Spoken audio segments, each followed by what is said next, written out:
I can. Bang, bang, doogie, diggy, bang, whack, wiggy, doo. I think it's getting better now. I think it's getting better now. Y'all will let me know.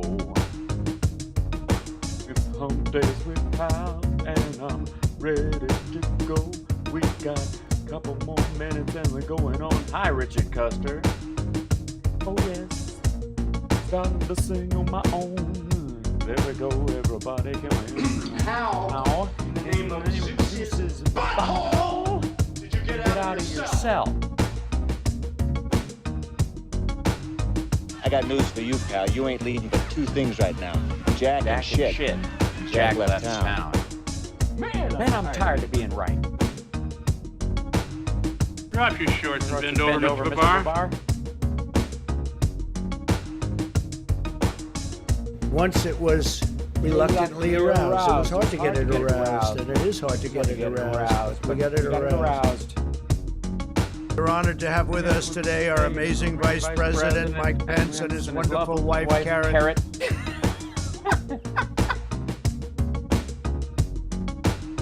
That's great psychology. Why don't you just say something bad about my mother?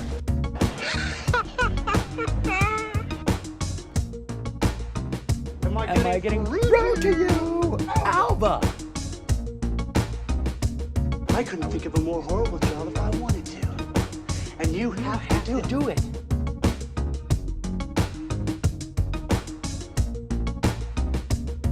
I never realized how much my advice hurt people until my advice hurt me.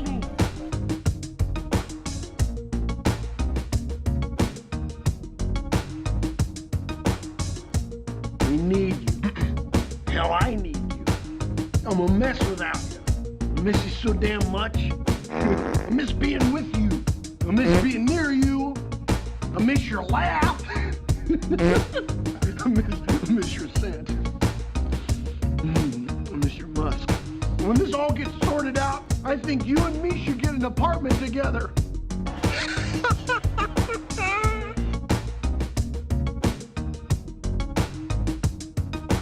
That was really cool, by the way.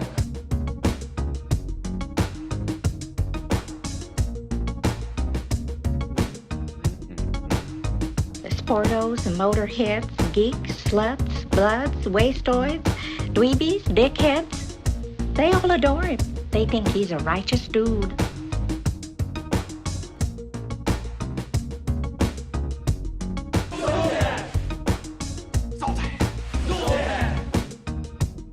Oh, yes.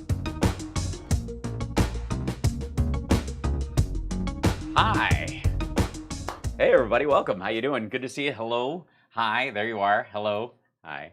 How you doing? It's nice to be on your phone or your laptop or your TV in your living room, your giant Roku. How many people have moved me up to Roku status? I just need to know what kind of pressure I'm under to keep my skin regimen up to date.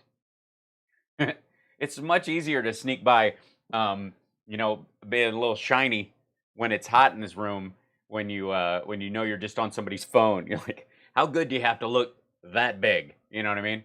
But once you start dealing with the fact that people have 4K monitors, you're like, eek.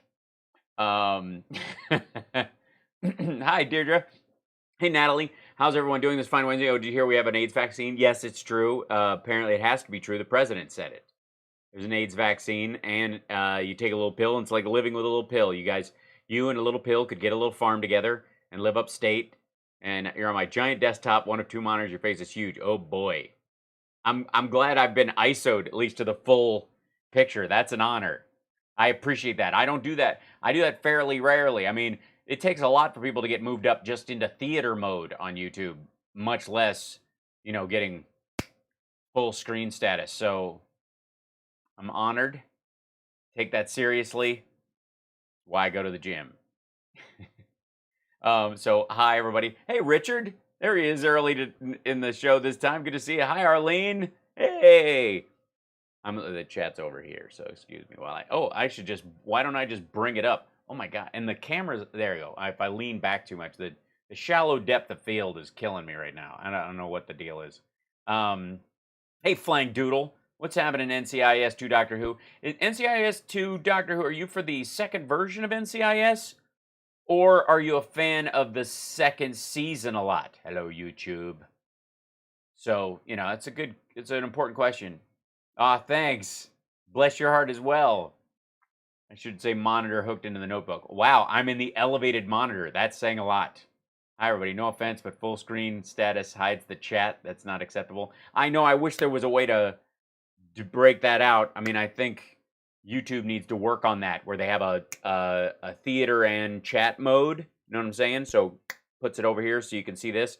And I will say that when it's germane to the conversation, and I like to throw it up in here. Kitties are doing great. They're napping right now. They have now gotten on a schedule where if you put them in the cage, we're keeping them in the bathroom right now because how can I put this? It's the floor most conducive to the kind of messes they would make. You know what I mean? Water and such. And they've been pretty good. But when we need to use it, I showered in the other shower. Like, I haven't washed my hair in 2 days because we can't move them out long enough. It's a long story. They're fine, is the short story.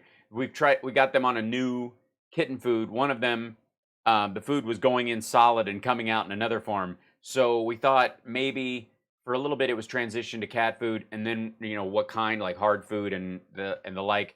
And then we decided we should try something, try to get them in better shape. So how's the wife? I don't have one, but I'm sure she's fine wherever she is.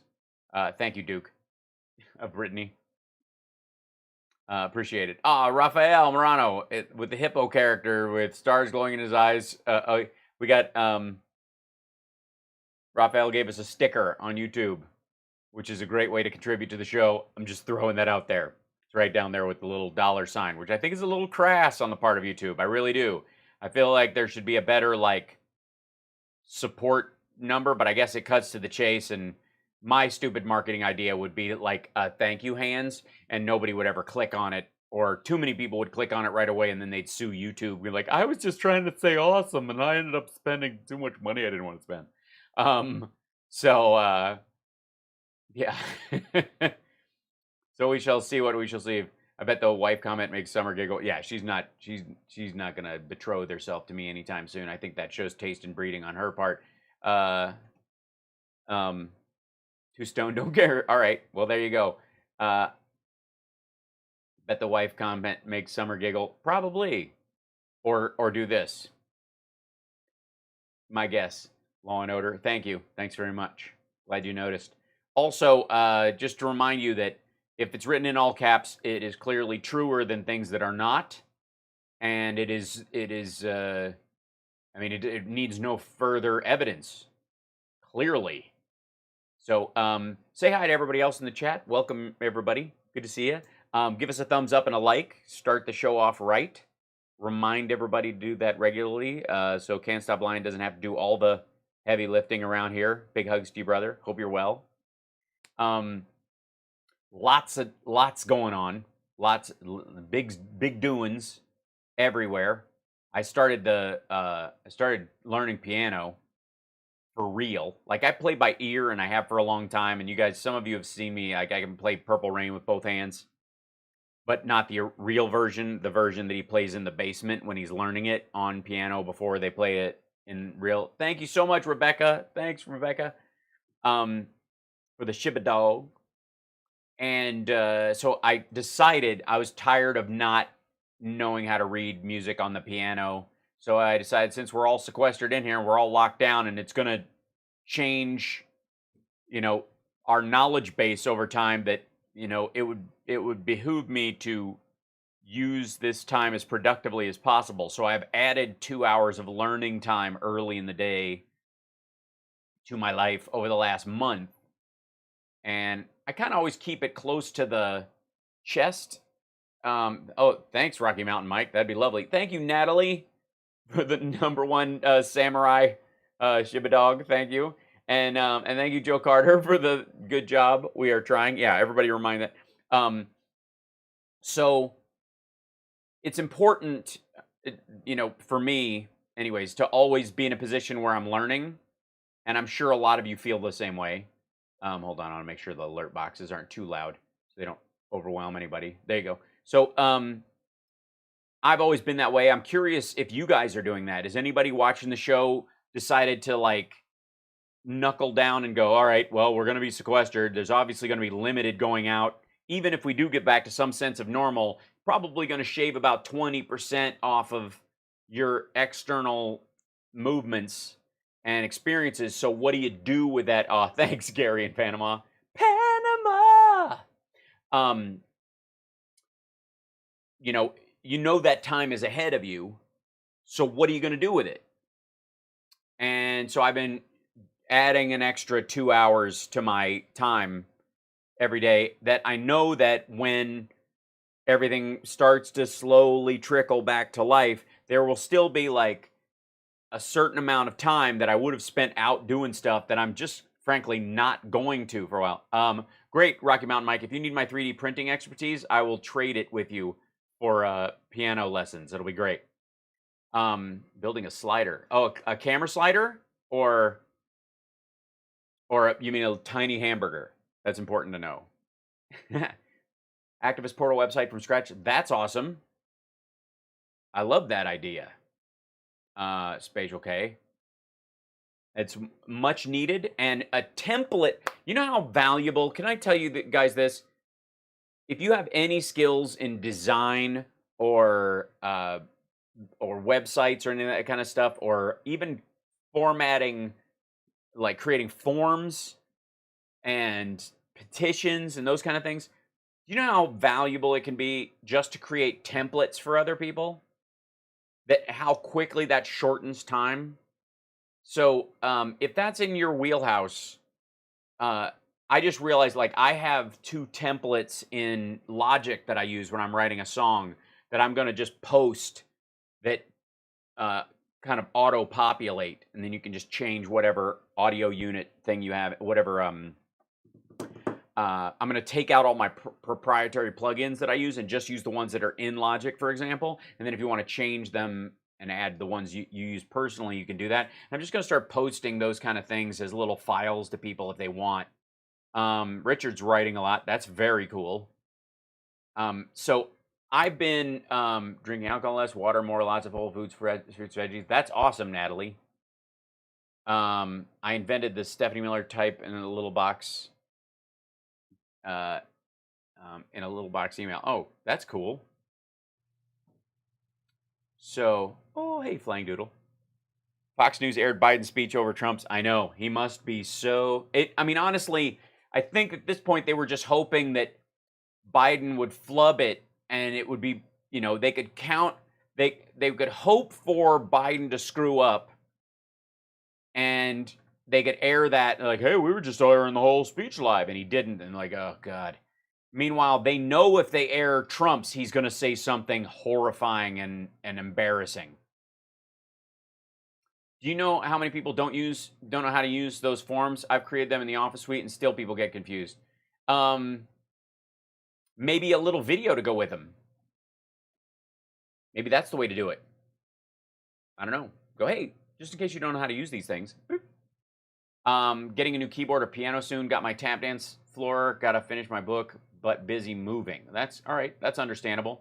There's a lot going on. I think about picking up the guitar again. I haven't played in years. Self-taught in the 70s.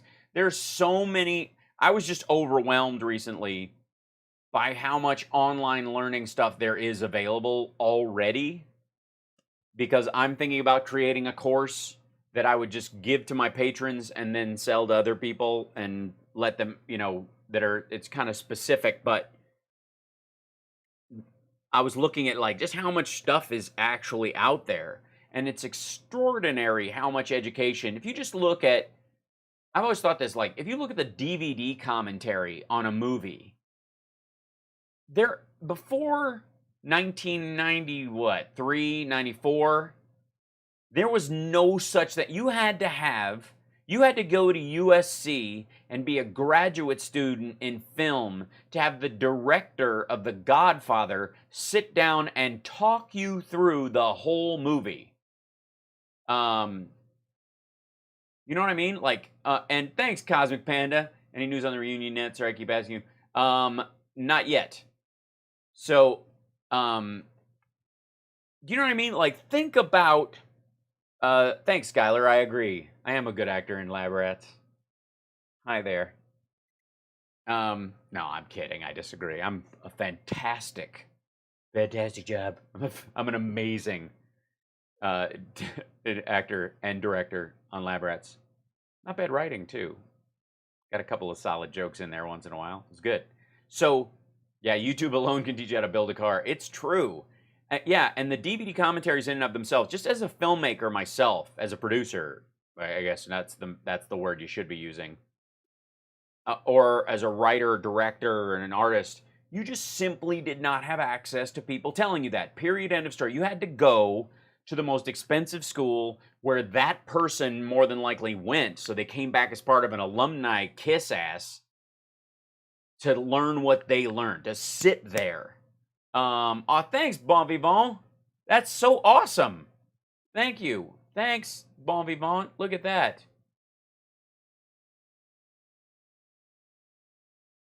Yay! You acted as a gay man and I wasn't sure whether you were or not. Well, that's how it should work. Right? One would think. You should, I mean, I don't know what the mystery is, honestly. So, anyways, along with that, I'm just curious if people are taking advantage of the amount of learning stuff available just for free. Like, YouTube is stupid with it. It is overwhelmed with things you can learn about songwriting, writing in general, crafting. It's nuts. It's almost like at some point YouTube needs to do like YouTube University, where they like vet certain channels and go, hey, by the way, if you want to learn this, these 5 channels are our top 5 choices for la la la. So, anyways, I just think it's just fascinating how much stuff is actually there. And so we talk more and more about education without, and in some cases, ignoring the amount of education that's at our own fingertips that we don't take advantage of. So your YouTube segment with Nerd Halen was great, but it was a bit low. Awesome, but your singing voice was a bit low. In the singing part, yeah, that's because I back off the mic and stuff. So that in and of itself is just something I would like to remind everybody on. Okay, and Can't Stop Lying says, LastPass customer for years, renewed 3 weeks ago, need to cancel, keeping my money, stealing 11 months of payment for service unrendered, theft in my eyes, they're a great alternative, stay away. What's LastPass? I'm sorry, I don't know what that is, Can't Stop Lying, but we will avoid it like the plague at your recommendation. Did my, Philly Dana, did I miss yours? Hold on, we'll see. I've got 2 computers going at once all the time, and it's a crazy pants thing. There it is. Thank you, Philly Dana. Yes. Yeah, and I said thank you, but I don't know if you heard me, so I appreciate that. At least I think I did. Good Lord. So hard. Honestly, the number of, the screen situation is next level. Screens are what I have instead of a producer. That's really what it's, or an engineer. Like, that's it. Just all these things like, oh, it's a password manager. Oh, a password manger. Sorry. Oh, Richard, thank you for Jared's Building Plus. Thank you. Yes. The 666 will go towards buying 666 Fifth Avenue. The dream of owning a multi-billion-dollar building one day when I full-on have not earned the right to own that building. It's the one area where I want to be just like Jared Kushner. That, and I never want to wrinkle because my face never moves. I'm kidding. So, love to you, Richard McNeil. Thank you so much. As a kid, I used to schlep to the library to research anything. Now, a few keystrokes. It is extraordinary. So, I would like everybody who's visiting the show today, who's coming by, regular, newbie, noob or troll, I don't care who you are, to, after the show today, go on a little deep dive and find all the places where you could be learning something you've always wanted to learn, and if you have, especially if you have a YouTube channel, anybody who's on YouTube and you have your own account there, make a playlist for yourself. I have dozens of categories. Like, I have a workout category and a guitar category and like a songwriting and artist category, and they're all private. I just keep them to myself. Some of them are public. Hey Damos, welcome. Spatsiba, Izvinitsny. I don't know much Russian, but I'm doing it. I appreciate you coming. Yeah, Spatsiba, Torish, for being here. Anyways, create your own separate list, and then when you're going along and you see a video and you're watching other stuff or whatever, you can click on that video and it'll say save to watch later or save to a playlist. Save it to a playlist related to that, so at some point you can go, all right, it's Sunday, I'm going to give myself 3 hours to study this particular thing or better my life. Hubby Halloween, Kelly Berglund is in it, and a bunch of Disney actors and actresses. Yes, we love and support Kelly in everything that she does, and her stuff, the stuff that she's doing, especially for the Disney stuff, is slightly older than what my kid likes right now. So it's, it's not in the rotation, but I have no doubt that it will be. I had a bit of a crush on her on this set. It was kind of adorable. So, I had Scarlett Johansson play those before the restraining order. I've met her once. I don't think you would actually have one. I think you might have one on her. So there you go. Yeah, Cosmic Panda, don't all caps type and cool out. Hang out. Don't make too much of it.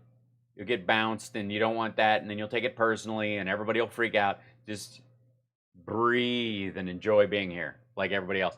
Add to playlist is my favorite little click lately. It's super important, Natalie, and I can't stress it enough that you can kind of structure your own educational system that way. Thanks, Bad Wolf. I'm glad I look like I'm still in my early 40s. I feel solid. I really do. Feeling all right. Getting a little exhausted there. There was a window during the quarantine where I felt like physically on the downslope a little bit. If any of you who were around for the story about the Yunnan Baiyao knows what I'm talking about. But there you go. So before we start all this nonsense and start diving into Trump's garbage, I would like that positive aspect to be added to your day, if you could. So do me a favor, if you have a YouTube account. If you don't, I use a to-do list manager. I use Things 3. A lot of people like the reminders in Mac OS is fine. There's, a bunch of different ones. Things 3 is my favorite one. I've gone through a dozen of them though, and it's really 6 of one, half dozen of another. Yes, I got my antibody test back and I tested negative, so I have not had it according to that test, if that test is to be trusted. Whole other side note. But get that, and you can also list video. You can copy video URLs, just copy it and put it in your task manager in a things to watch later video list for yourself that's offline, that's not just on your account there. So there you go. So that's my little piece of it as of advice for the time being. Some platforms, yeah. I have so many of them. I have a subscription to Masterclass. I have a subscription to Great Courses Plus. There is Skillshare. A lot of people, I noticed Skillshare is one of those things where a lot of web people do ads for that. Like if I did ads on my channel, that might be one of the ones I would be okay with doing, because I like that idea. It's like if you can learn skills from people who already have them, and if you have that skill yourself, you can make up your own class, which seems to be the more interesting part of it for me anyways. So there you go. Anyways, I'm going to throw that in. Here we go. Here's the thing also. Today, Trump is announcing the, quote, prevents task force roadmap, which seems like a lot of clutter and seems like with that giant acronym that they're covering something, and that this will just be 5 programs that already exist, him again taking credit for them. But I have not watched this. So we will find out. And again, at no point while I'm talking about this should anyone get in their thick skull that I am mocking veterans, veterans affairs, the idea that we have a veterans administration, the needs of our vets. I salute you. I appreciate you. I adore you. Anything I can do, hands down. I am mocking this fool using vets as a human shield for political purposes because he's eating shit in the polls, which is 100% what is going on in this situation. So there he is. So la-di-da. Now I don't know. I think we get to skip whether or not they played Lee Greenwood or not. We'll find out later when he came out. I have not seen any of the Bolton excerpts yet. That's going to be a whole show in and of itself. I'm going to try and also get some of his book interviews because Bolton is, in many ways, the worst kind of coward. You know what I mean? He only cared about what was going on there once he could make a buck off of it. So Bolton's a scumbag. It's a little exciting when scumbags bum fight in front of everybody. I like Richard Custer. I like Masterclass. Before I get into this, I do like Masterclass a lot.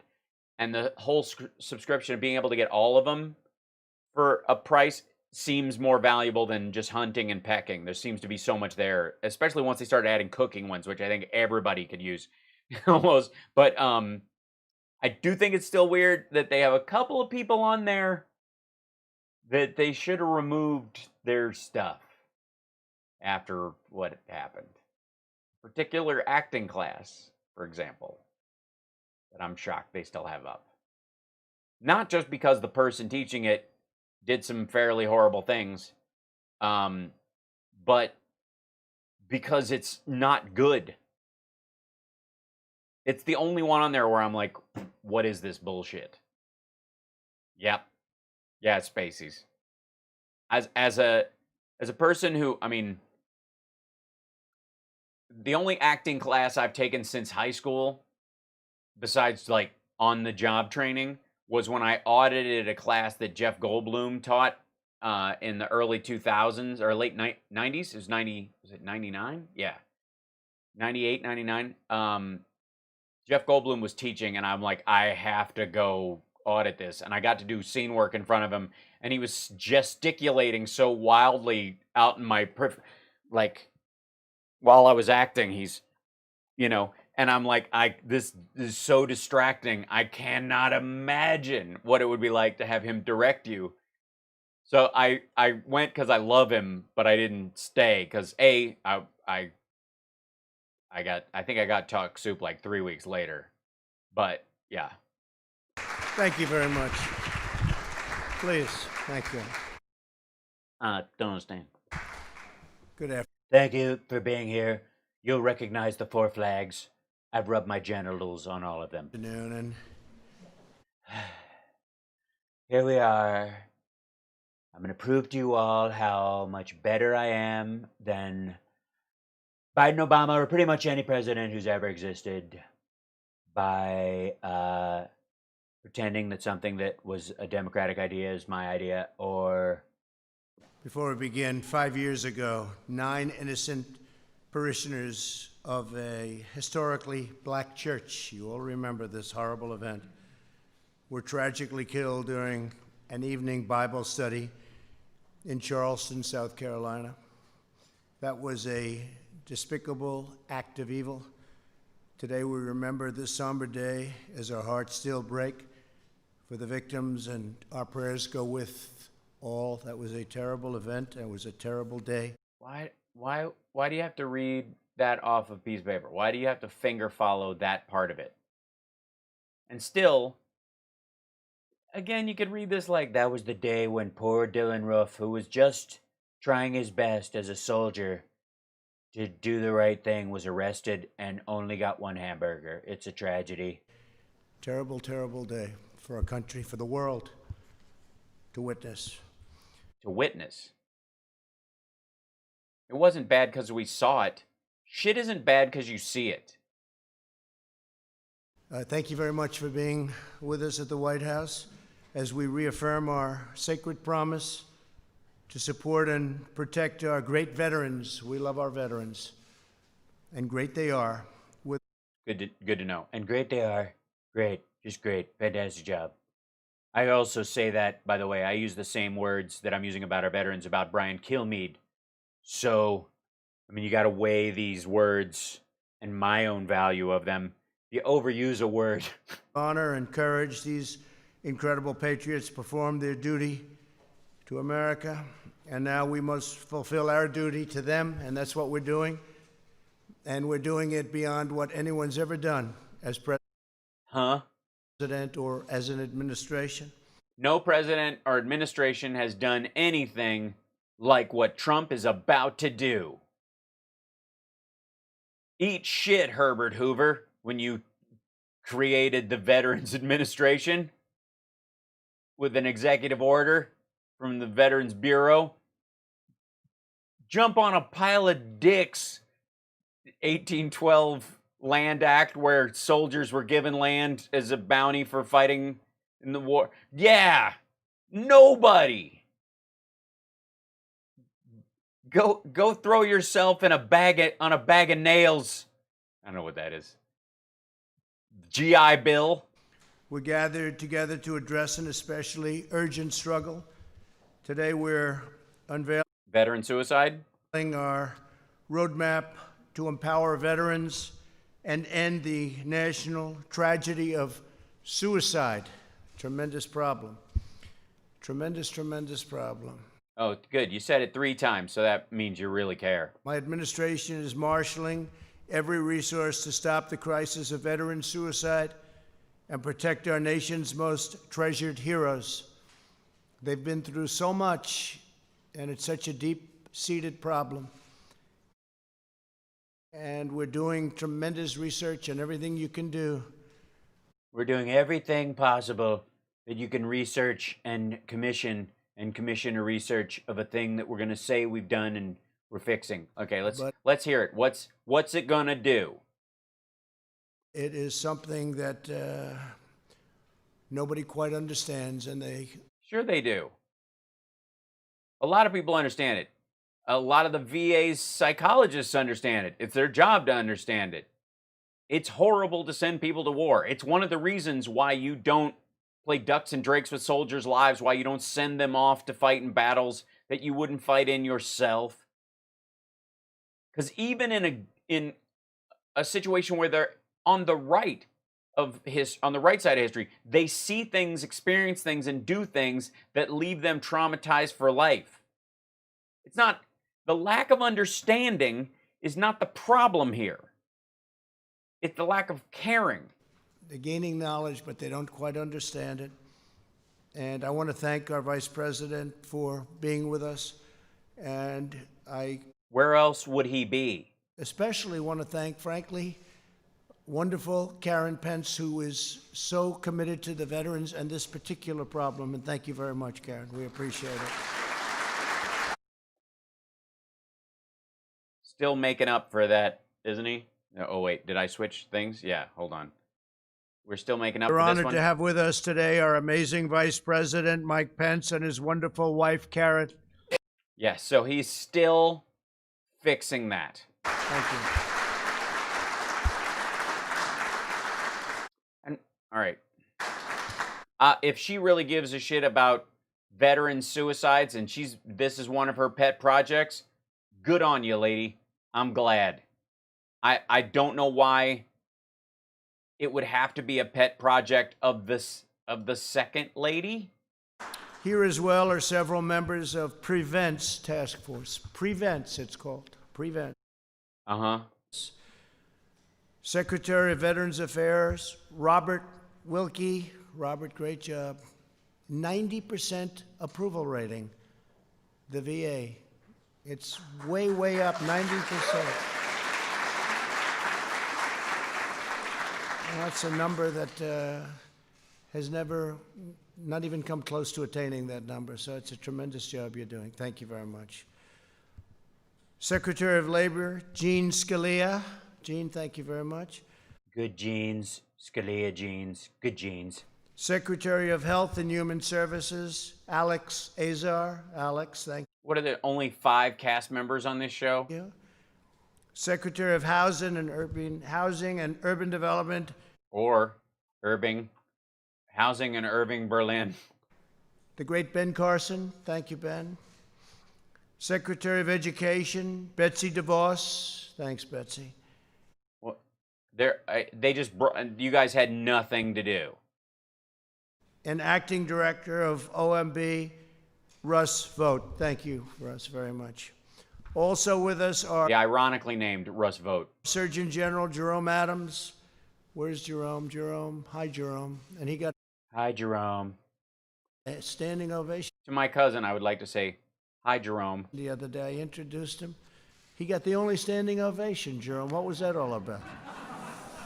Nothing like a little ego play during a discussion of military suicide.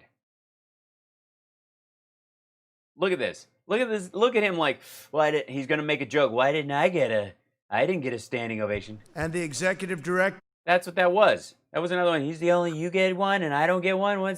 They have to stand when I come out. I don't know. Anyways, suicides. of Prevents Task Force, Dr. Barbara Van Dalen. Thank you very much. Appreciate it. Thank you. Thank you, Barbara. And representatives from several of our nation's leading veterans groups. We have tremendous people in this room, people that work so hard for the veterans, and Fantastic job. they love our military, they love our country, they love our veterans. Thank you. Well, that's one of the reasons why they would take that job. I would be concerned if they didn't. Why do you need to reassure me that they do? All for being here very much appreciated. From day one. Why don't you say we? Why don't you say the nation appreciates what you're doing because the nation loves our veterans and appreciates and honors them, which we do. And thank you for being examples of or carrying out that understanding, that caring. My administration has been on a mission of historic scope and scale to deliver results for our great veterans. After years of scandal and neglect under the Obama-Biden administration. Jesus. Really? Okay, now we've just taken, military suicides are now a campaign issue. That's what they're for. And scandal and neglect it was. Scandal and neglect it was. There was scandal, there was neglect, and scandal. There was so much neglect and scandal, it was like my upbringing.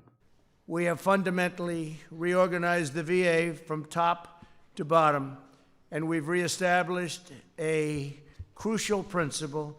American veterans deserve the highest standard of care anywhere in the world, and that's what they're getting. Great leadership. To help veterans get the care they need when they need it, we approved Veterans Choice and made it permanent, and that was a big deal. They've been trying to get it for decades and decades and decades. Mm-hmm. And we got it. We got it done. And basically that means if you Yeah, we know what it means. You're explaining it to a room full of people. This is an ad now. have a problem and you can't get to a doctor, it doesn't work, you end up going outside, you get your doctor, we pay the bill, and they get immediate service. Some of the veterans were forced in past administrations for a long time, beyond the Obama administration even, but for a long time they were expected to wait a week and 2 weeks and 3 weeks just to get to see a doctor. It was a terrible situation. Now we have Veterans Choice. They've been trying to get it so long, and it works incredibly well. And I would say that's a reason why, when I say 90% approval rating, that's probably one of the big reasons. Mm-hmm. We'll delve into the Veterans Choice thing in a bit. Before I took office, every month seemed to bring a new story of crisis at the VA by our friends from the media.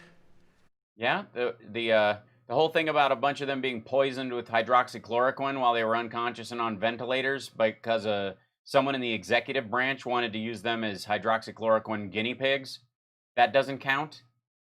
I don't. As much as I remember, like failing buildings being a problem. I think like rats and black mold at one site and those kind of things, and long wait times, which they were always pushing back against and working on. The only one where I've heard of an administration since the Tuskegee Airmen experimenting on veterans with drugs was this asshole and hydroxychloroquine. But the days of endless and deadly wait lists are over. And now you don't even have to be on a wait list to have drugs tested on you. They are never going Because I bought a bunch of them, and we need to show that they were. to come back. Which they didn't. Allow them. Nobody can allow that to come back, what our vets had to put up with. I saw Yes, you don't have to worry about it anymore. So we can just elect Biden. We don't need you anymore. Great. and the VA Now that you got the Republicans to sign off on stuff that the Democrats have wanted for a long time, it's done. Accountability Act into law, and we've removed more than 9,000 VA workers who were not giving our veterans the care, respect, attention that they've earned. And They've earned tension. Attention. You meant attention. now that we have accountability, it's accountability, very nice word. Is it? Good. Did you put it in the speech, or is it right where your finger is right now? Is the word accountability there? Did you underline it like duty? If an employee of government mistreats our veterans in any way, does something wrong, isn't good for the VA, the secretary looks at them and says, "You're fired, get out." Before you couldn't do that. We had people for years and years. We had stories, I could tell you, story Go ahead. after story, how bad it was. You Tell us the story. had sadists, you had Sadists, thieves, you had some bad thieves. people. So 9,000. gypsies, tramps. Tell us one story. And include one of the people from the historically black colleges and universities that you met with. Work them into it. Tell us one of their names while you're at it. Did any of them, by any chance, come up and go, "Sir," like that? Or were there any Asians that had an interesting accent you'd like to address? Been fired, and they should have been fired a long time ago, but we got accountability, VA accountability passed. We secured record funding for the VA, including $9.6 billion for mental health service in 2020. Yeah, it's part of the budget every single time. $9.6 billion. Yeah, and how much did we spend on hydroxychloroquine? Every VA medical facility now offers same-day emergency mental health, something we didn't have or even come close to having. Yes, we came close to having it. The problem wasn't the available services in a lot of cases. It was that they didn't feel that that they shouldn't reach out, that you could lose your position if you were in the military, especially if you were a veteran and you were continuing your military career after you'd left the war, that if you brought up that you were having PTSD or something, it might keep you from advancement. So people kept it to themselves and it built up, and over time, or it wasn't seen as strong, or you couldn't be relied on. That's one of the reasons. We have dramatically. They didn't go, and they didn't feel welcome to go. And you have to outreach. You have to make sure that they know that part of strength is dealing with those problems when they come up. Added telehealth for our nation's veterans. And with COVID, it's really become probably the hottest thing there is in medicine, wouldn't you say? I think so. Yeah, it's totally hot. It's hot. Bitches, it is the Paris Hilton of doctor visits. It's hot to not see your doctor when you have a contagious disease and a fever. Gee, it's almost like it's 2020 or something. I wonder why telehealth wasn't a big thing in 1993. The picture of you is coming in. Okay, I'm seeing the picture of the thermometer. It's coming. It looks like you might have oh, that's your penis. Dude, you can't do that to me. Delete. It's gone up in terms of usage by hundreds of times. Yeah, because it's not safe to go to the doctor's office and be around people when you might not have it. You may have flu-like symptoms, but you may not have COVID. You might go there with another illness and catch one that's there because everybody else is there, or the doctor and all the medical professionals who don't need to see you to know you have a temperature, especially if you have your own thermometer. You can tell them what you think. You know, how do you feel? Same thing you would say in a checkup in person, but through a digital screen. All of a sudden, gee, in the middle of a pandemic, it's incredible. You know, thanks to Ebola, hazmat suits are all the rage. The rage. They're gonna be the hottest thing on the runway this year. Like before Ebola, nobody had one. Now everybody wants one. It was not picking up until COVID came along, and now it's one of the hottest things you have going in the so hot. It's so hot. Medical world, allowing people to consult with doctors from the comfort of their homes and not having to go out and not having to make long trips, and they get tremendous advice, I hope.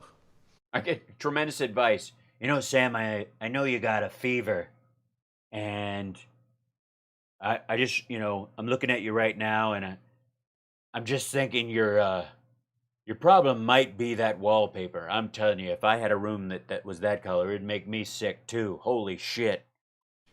The promised White House VA hotline that I've been talking about has fielded more than 400,000 calls right in the White House, successfully resolving 98%. The calls are coming from within the White House. Of veterans' concerns. It's a great thing. We have substantially cut the wait time. Yes, by the way, again, checking in case you're just joining us. Veterans, I love you. I thank you for your service. I appreciate you. Having families who are in the military and who are in law enforcement who served in both, I know part of the pressure and the pain that you go through, the stress you're under. I want to send my personal respect and love for you. And any mockery I do of Private Bone Spurs here, who got, I think, a bowling trophy at the military academy, should not reflect on you at all. He's a civilian leader who dodged service. For veteran appeals, ensuring all issues are resolved in a swift and timely fashion. Goes very quickly now, very, very quickly. We're modernizing. Yeah, you get it. You know, the minute you come in with a cough, we've got you on a ventilator, in a chemically induced coma, and we're funneling hydroxychloroquine down your throat and taking notes like 20 seconds. Medical records to begin a seamless transition from the Yeah, it wasn't even Private Bone Spurs. No, he was, you know, Public Bone Spurs. Department of Defense to the VA, something others have tried and failed to do. They've tried it for decades. Really? Who was running interference on it? Who was it? Who in the government was stopping it? Long time. They wanted to do it. It's actually not as easy as it sounds. Who's they? Getting it done, but we got it done. Yeah, telehealth wasn't big in 1998. Wasn't big in 2003. Why didn't people used to tweet their doctor in the 70s? I don't know. Has also cut opioid prescriptions by 35% since 2017. And we're committed to defeating the opioid epidemic in America. We've brought it down by as much as 17% in some areas, 19, 20% in other areas. And I'll make up a number right now. But that still means you have a lot left, and but a lot of good things are happening. Explain to us what bringing it down 19% using 30% of the fewer prescriptions for opioids and the impact that that has on the issue that you're talking about. To say our border, where much of this comes in, drugs come in, we have a drug problem, we have an opioid problem. It's all the same big problem. But our border is now as secure as it's been in many, many years.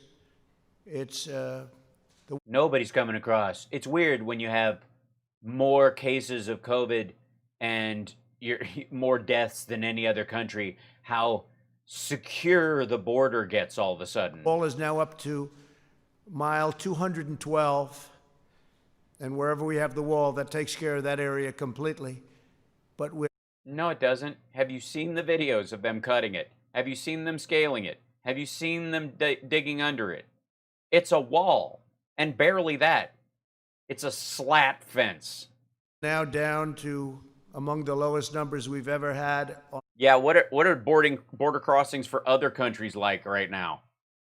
The border, and I want to thank the President of Mexico because we have 17,000 troops. Oh, you still the idea that they have, yeah, those 17,000 troops are keeping people from America going into the country.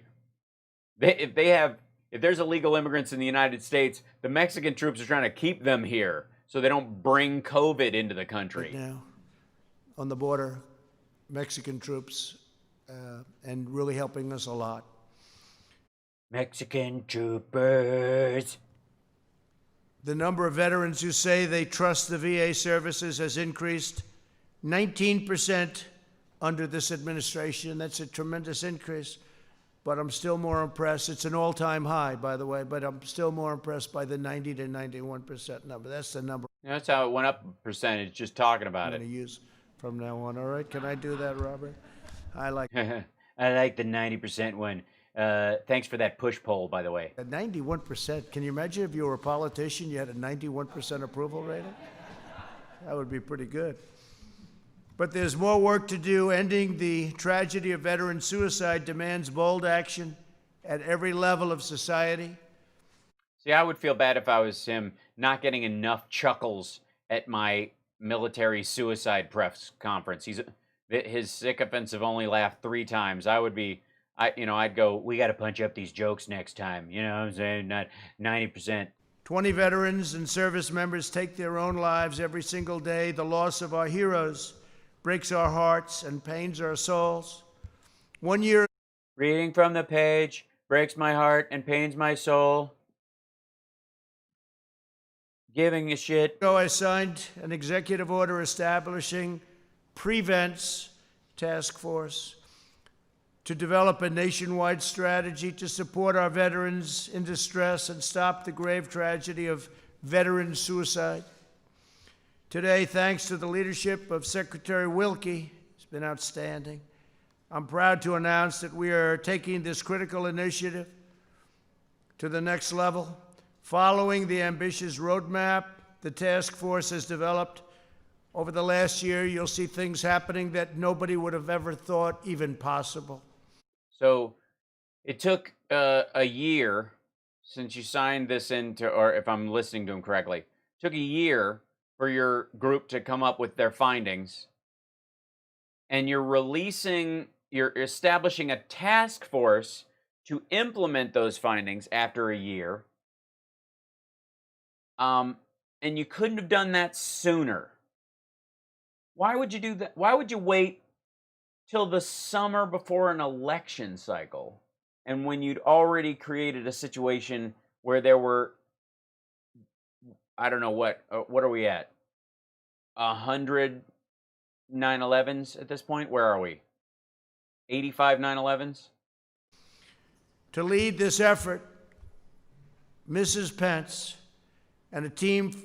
Excuse me, she has a name. If you know. We're honored to have with us today our amazing Vice President, Mike Pence, and his wonderful wife, Karen.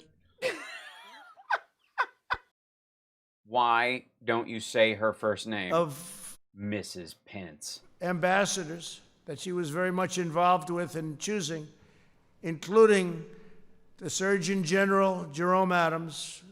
You're only there, Jerome, because Mrs. Pence wanted you there. Okay, that's a nice compliment. What? What are you talking about? You didn't want him? Oh, I guess you didn't want to fire the guy who said you were in great shape and an inch taller than you really are? She's tough. That's a nice compliment. Anyway, suicide. We'll launch a national public awareness campaign in the coming months. This historic campaign will mobilize every sector of American society to encourage heroes in need, empower them with the best prevention practices, and help every veteran thrive in their lives after service. They come home from these active battlefields and active places, and all of a sudden they're left sometimes alone, and you have a hard time with it. They fought our battles overseas, and now we must join them in winning this new battle at home. There's no single solution to this issue. Every resource must be brought to bear. We're expanding our partnerships with military and veteran organizations, universities, faith-based leaders, businesses, nonprofits, and all levels of government to establish. Right. Right-wing organizations. Gotcha. Okay. So this is basically them just using that as coverage for his campaign element. Again, using these guys and women, these men and women as human shields, spending a year coming up with this. Specialized support systems for our veterans. The task force has already partners with 30 large corporations to help them prioritize the mental health of their employees. And we will continue adding to that number, and the number is growing very rapidly, very, very rapidly. We're also launching a national research strategy. The Prevents Office will work with the greatest scientific minds across our nation to evaluate research to better understand the trauma service members face. They face tremendous trauma. Identify effective treatments and communicate their findings to the public. The Prevents Office is currently reviewing the $1.5 billion of federal funding committed to suicide prevention to make sure research goes where it is most needed in order to save lives and to make lives better. Here with us today is former Marine and Coast Guardsman Chad Heiser, who can share with us his personal testimony about the importance of the steps we're taking today. And Chad, if I could, please, would you say a few words? Thank you.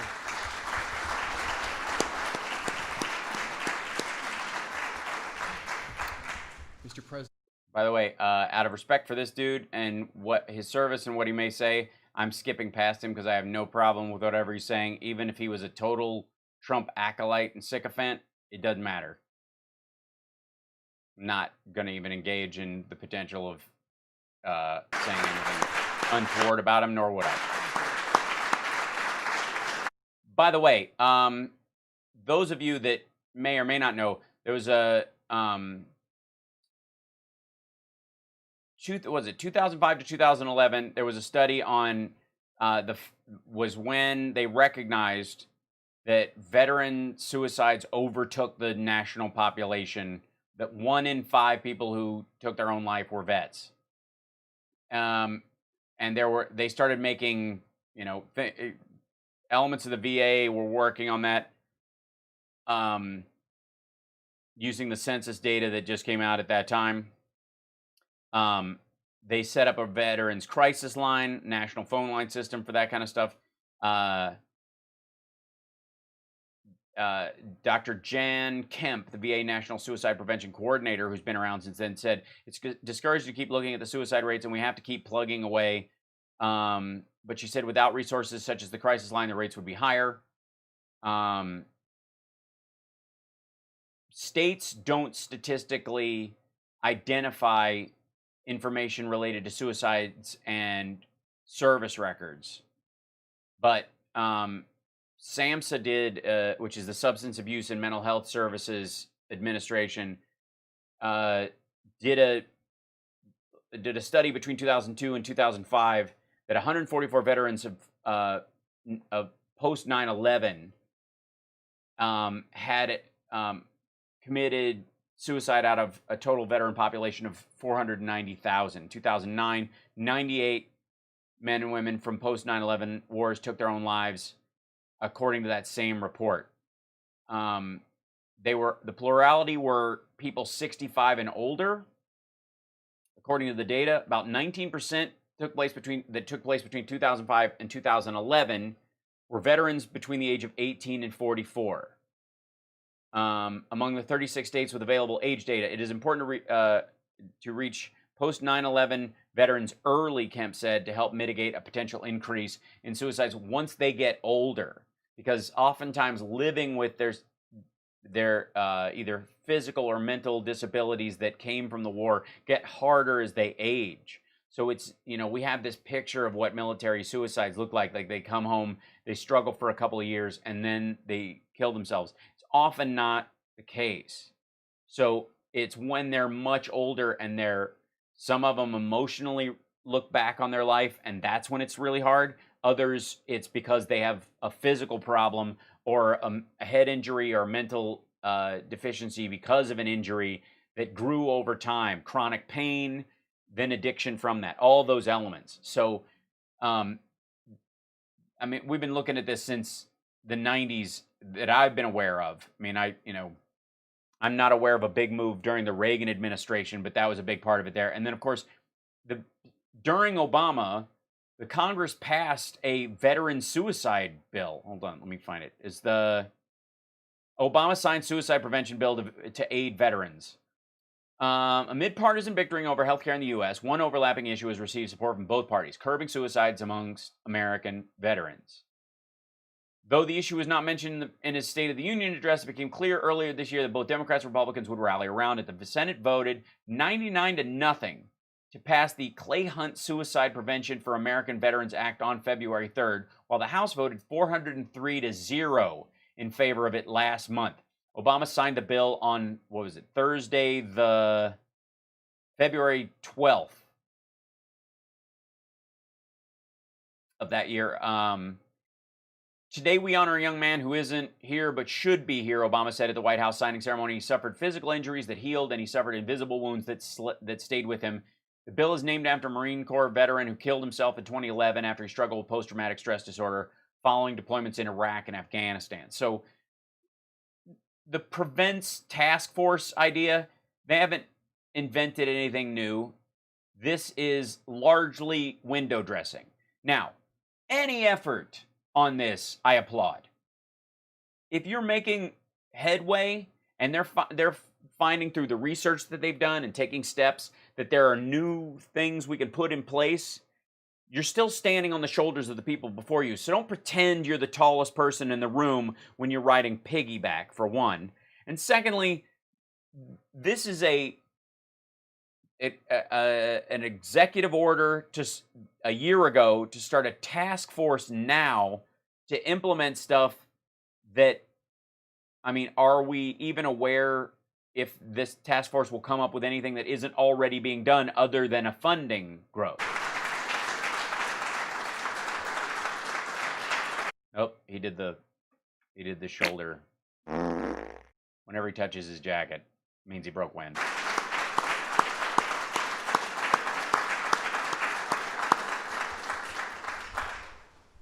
You almost make me wish I didn't pretend to have bad feet. That's fantastic, Chad. Thank you very much. I thought because she's so important to what we're doing, I could just, prior to... Oh, boy. We're honored to have with us today our amazing Vice President, Mike Pence, and his wonderful wife, Karen. Here she comes. Secretary Wilkie asked Karen Pence to say a few words, and she's going to be leading us into the promised land. What? She's going to be leading... Wait a minute. Did the rapture happen? What time is it? I am not dressed for the rapture. Just for... On this very tough subject. Do you mind? She's going to be leading us into the promised land on this very tough subject. Yikes. What? Watching the sand fall and listening for the knock upon my door and waiting for promised land. Please, either one, Karen. Hi there, Karen. I'm seeing two of you right now. It might be the benzos. Thank you, Joe Carter. Thank you, Mr. President. I just want to say thank you for this administration realizing that this is an issue that we need to face head on. Realizing?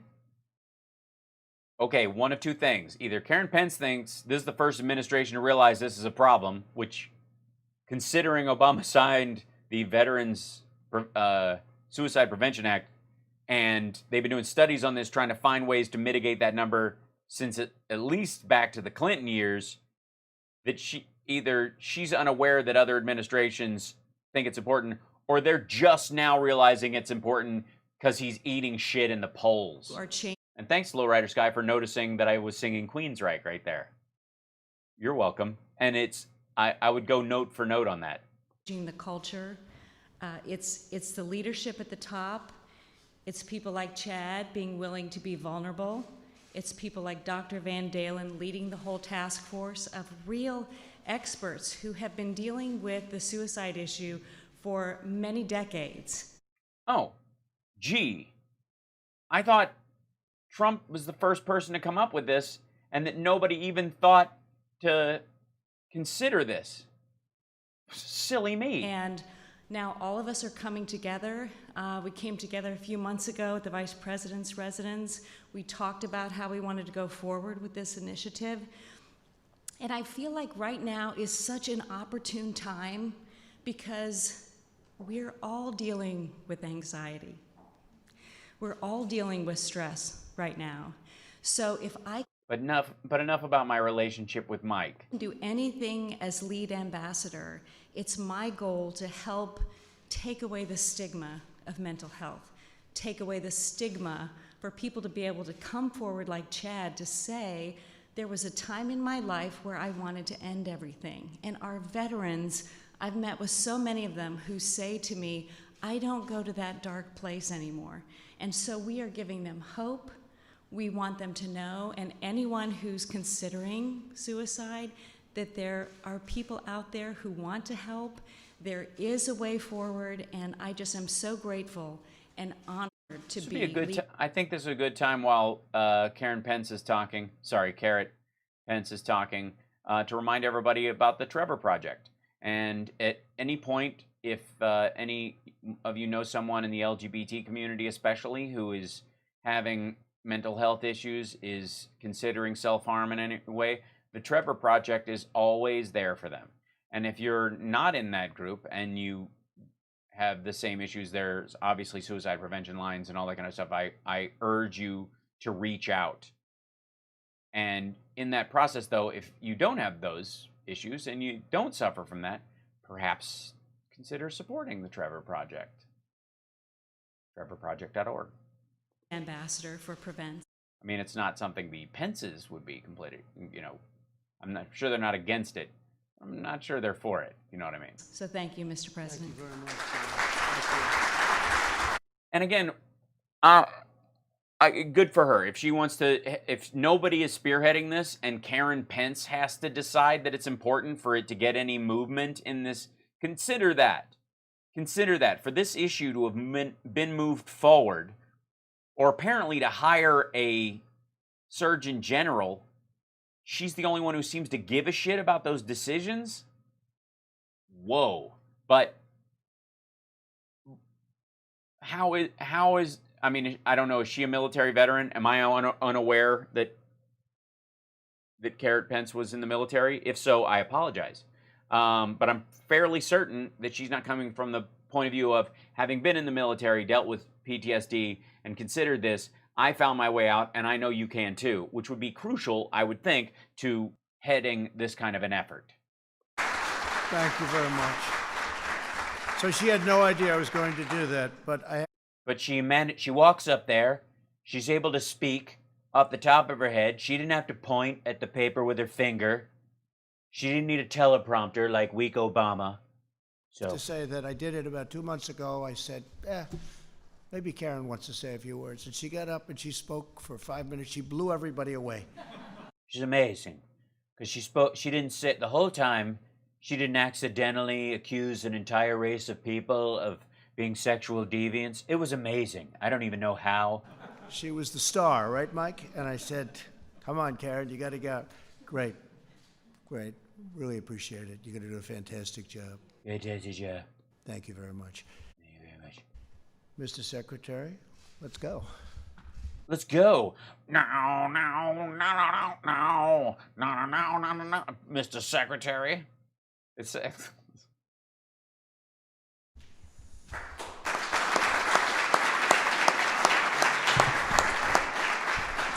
again, anything they can do to help with this issue, I'm 100% behind.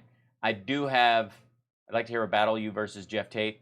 I got some work to do, but I'm definitely in a ballpark that I wasn't before.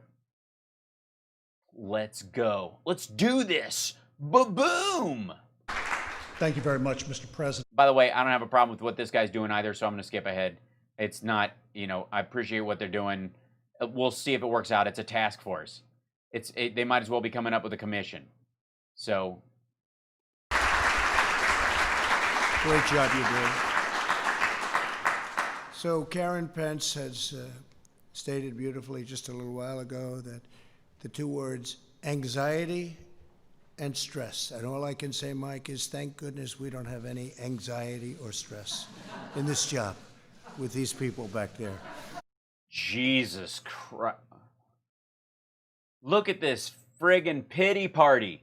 She's talking about people who have stepped on IEDs or driven over them and had their legs blown off, woken up with half their face missing, come home, watch their fellow soldiers and the enemy die right in front of them, seen eviscerated human beings taking their last breath, been shell-shocked beyond belief, coming home, functioning in society for a good long while, and then having issues with mental health. And this asshole dares compare himself that he thinks the stress and anxiety of his job, if this isn't more telling about this asshole, that he would compare that kind of stress with, he thinks that's the stress of his job. The stress of, he doesn't give a shit about the people who've died from COVID. He cares about how the media is going to make that reflect on him in either personally or historically. Good God. Look at this. See what I made? I did a little gotcha at the press. I managed to work that way in there. Yeah.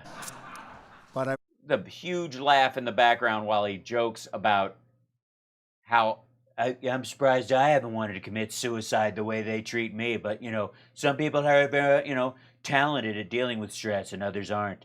They're like, some vets are like the governors that can't handle COVID. I'll tell you, we're working very hard on this problem, and I think we've made a tremendous amount of progress. No, you haven't. No, you haven't. Apparently, it's a study point, and now you're going to do a task force. And the task force is going to try to implement things. And nothing has been done differently than is currently being done. Noticed your number 20. 20 is different than 24. You know what that means. Each day. Hard to believe. Each day. But 20 is a big difference, and we're getting it way down. And with some of the treatments that we're talking about, I think it'll go a lot lower than that. And oh no, they're going to start giving hydroxychloroquine for suicide. I'm thinking about doing myself in. Have you tried hydroxychloroquine? Yeah, just any pool cleaner will do. I want to thank you very much. I want to thank Chad. I want to thank you very much. It was a but I'm not going to. Beautiful statement. You've done such a fantastic job. Stop saying I want to thank you and actually thank some people. Jesus. How I saw Jeff Tate in Rock and Roll Jeopardy. I'm not saying you could definitely win, but he did miss a question about Queensryche, so. Kellogg, he's one of our great generals. He's done a fantastic job for me, and he's doing some very important things for me right now. So, General, thank you very much. Really fantastic job. And we will have another meeting soon, and that meeting will be a meeting of progress, because I know with Karen in charge and with the Surgeon General working along with Karen and the group that you have, I know every one of them, you're going to make big, big progress very, very fast. So thank you very much. Thank you, Karen. Thank you very much. Mike, thank you. I'm just going to leave. I'm just going to piss off. I'm just pissing off right now. Good God. A whole steaming pile of nothing. What did we see here other than a man celebrating himself and patting himself on the back for doing what is effectively the bare minimum of his frigging job? And that the suicide rate among veterans has been going down steadily since they started working on it in the 90s. And it's happened in fits and starts, and the opioid problem was a big aspect of this. But for him to sign something last year and then after a year start a task force to think about figuring out what they might implement and then going, we're doing a fantastic job. When the number is already going down based on the strategies that have been put in place and been carried out and that the VA has been working on for years, is embarrassing. And again, if you ever have these kind of thoughts, know that you are loved and needed, and the world is a gigantic place that is better off with you in it. That's the focus you need. And if anybody, knows someone who's a veteran who's dealing with this kind of stuff, letting them know they are loved and needed, and that you can look past any limitations that they are stuck on themselves, is immensely helpful. None of them will take unconditional love, but love with a lot of wiggle room will work. It'll be taken as a sign of respect and not some Pollyannish hope. So, God damn it. What a creep. And the idea that this is somehow indicative of Jesus. Should we take a quick look at Kayleigh McEnany's business today while this is all happening? Oh joy, oh rapture. Excuse me, I got something in my eye when I walked past Miggs's cell. Everyone, great to join you today. You promised you would never lie to us.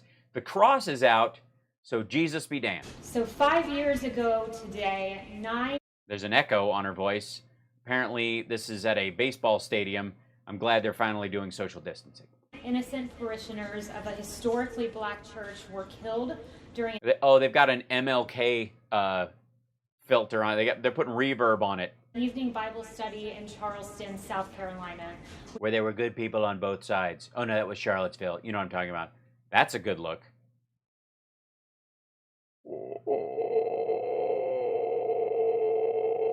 I'll remember that tragedy, and this was a despicable act of evil that happened 5 years ago today. So we remember that somber day at that Charleston church as our hearts still break for the victims, and our prayers go out to the families. Yesterday, President Trump led and brought our nation together behind real, meaningful, substantial change to ensure that we have safe streets and safe policing. Part of that was having an incentive structure to implement the highest professional standards in our police departments. An incentive structure.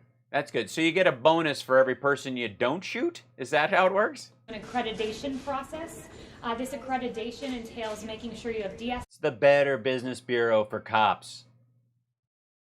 de-escalation practices. It's the Omni Consumer Products is going to send you a survey that you can pass out to the parishioners. In place, use of force tactics in place. Part of that is prohibiting chokeholds, except unless you need to do it, and then we can talk about that later. Where lethal force is used. It also incentivizes information sharing. Except when lethal force is used? What are you talking about? Chokeholds aren't supposed to be lethal, by the way. They're supposed to put you to sleep. That's the difference between the arm bar and the crook of the elbow. Arm bar kills, crook of the elbow, sleepy time. The problem is when you use the arm bar, because the dude's big and he's wrestling with it, and you like that. So since you're in a situation where it's not like somebody can tap out, skip it. And make sure that if you... There's an argument that the guy in Atlanta, one of the reasons why he got a taser loose and ran away or whatever was because you could see the cop going for a choke and then stopping. He stopped himself from going for a chokehold on the guy. Have an officer who's had multiple uses of excessive force, that information is sent to a national database. So that they can get a sequel. And then finally, another prong of this was having co-responders who are experts in mental health going alongside law enforcement, because we know our law enforcement officials often have to deal with... So we're sending Bob Ross along with everybody. Look, I know you're in there, and I know you've got hostages, but happy trees. Happy. We're gonna just make. You know what? Let's just. That was a mistake, but let's make that. You know what I mean? Let's make that mask something friendly, like a mountain lion. So a friendly mountain lion. That's what we're gonna do right there. Mental health, homelessness, and addiction, and having a co-responder who is an expert in this process. Send EMTs and refinance our national mental health infrastructure that Reagan collapsed. Will go a long way. This is progress, it's tangible action, and it's solutions. And it's stuff that Democrats have been suggesting for a long time, and there's been laws about on the books all over the place. But and today is Senator Tim. Wow. God said. Did you see the feedback on that? Kayla McKinney has a dream today. Because we know our law enforcement officials often have to deal with mental health, homelessness, and addiction, and having a co-responder who is an expert in this process will go a long way. This is progress, it's tangible action, and it's solutions. And today is Senator Tim. And today, I believe that one day white children and slightly less white children will hang out together, and only the ones with the purest, brightest skin will soft serve to the other ones as an act of charity. Oh, yeah. This is not a binary Play ball. choice between supporting police officers and between supporting victims of grave injustices like George Floyd. It's not a binary choice. There are not sides here. This is about America coming together. This is about human decency, and this is about justice. And when we see injustices, we recognize them. As You better recognize. President Trump said yesterday, she recognizes them. all children deserve equal opportunity because we are all made equal by God. That is By God. All right, who's hitting the echo on her thing every time they say a word? Are they training her to look up and say the words they want? so true. So true. First, let me point out that I have sat across from a police officer family that lost their loved one. I saw a little girl named Charlie who will forever grow up without a father, who will forever grow up without a father for prom, for the father-daughter dance. And it was heartbreaking to know that she lost her father, who was a valiant hero.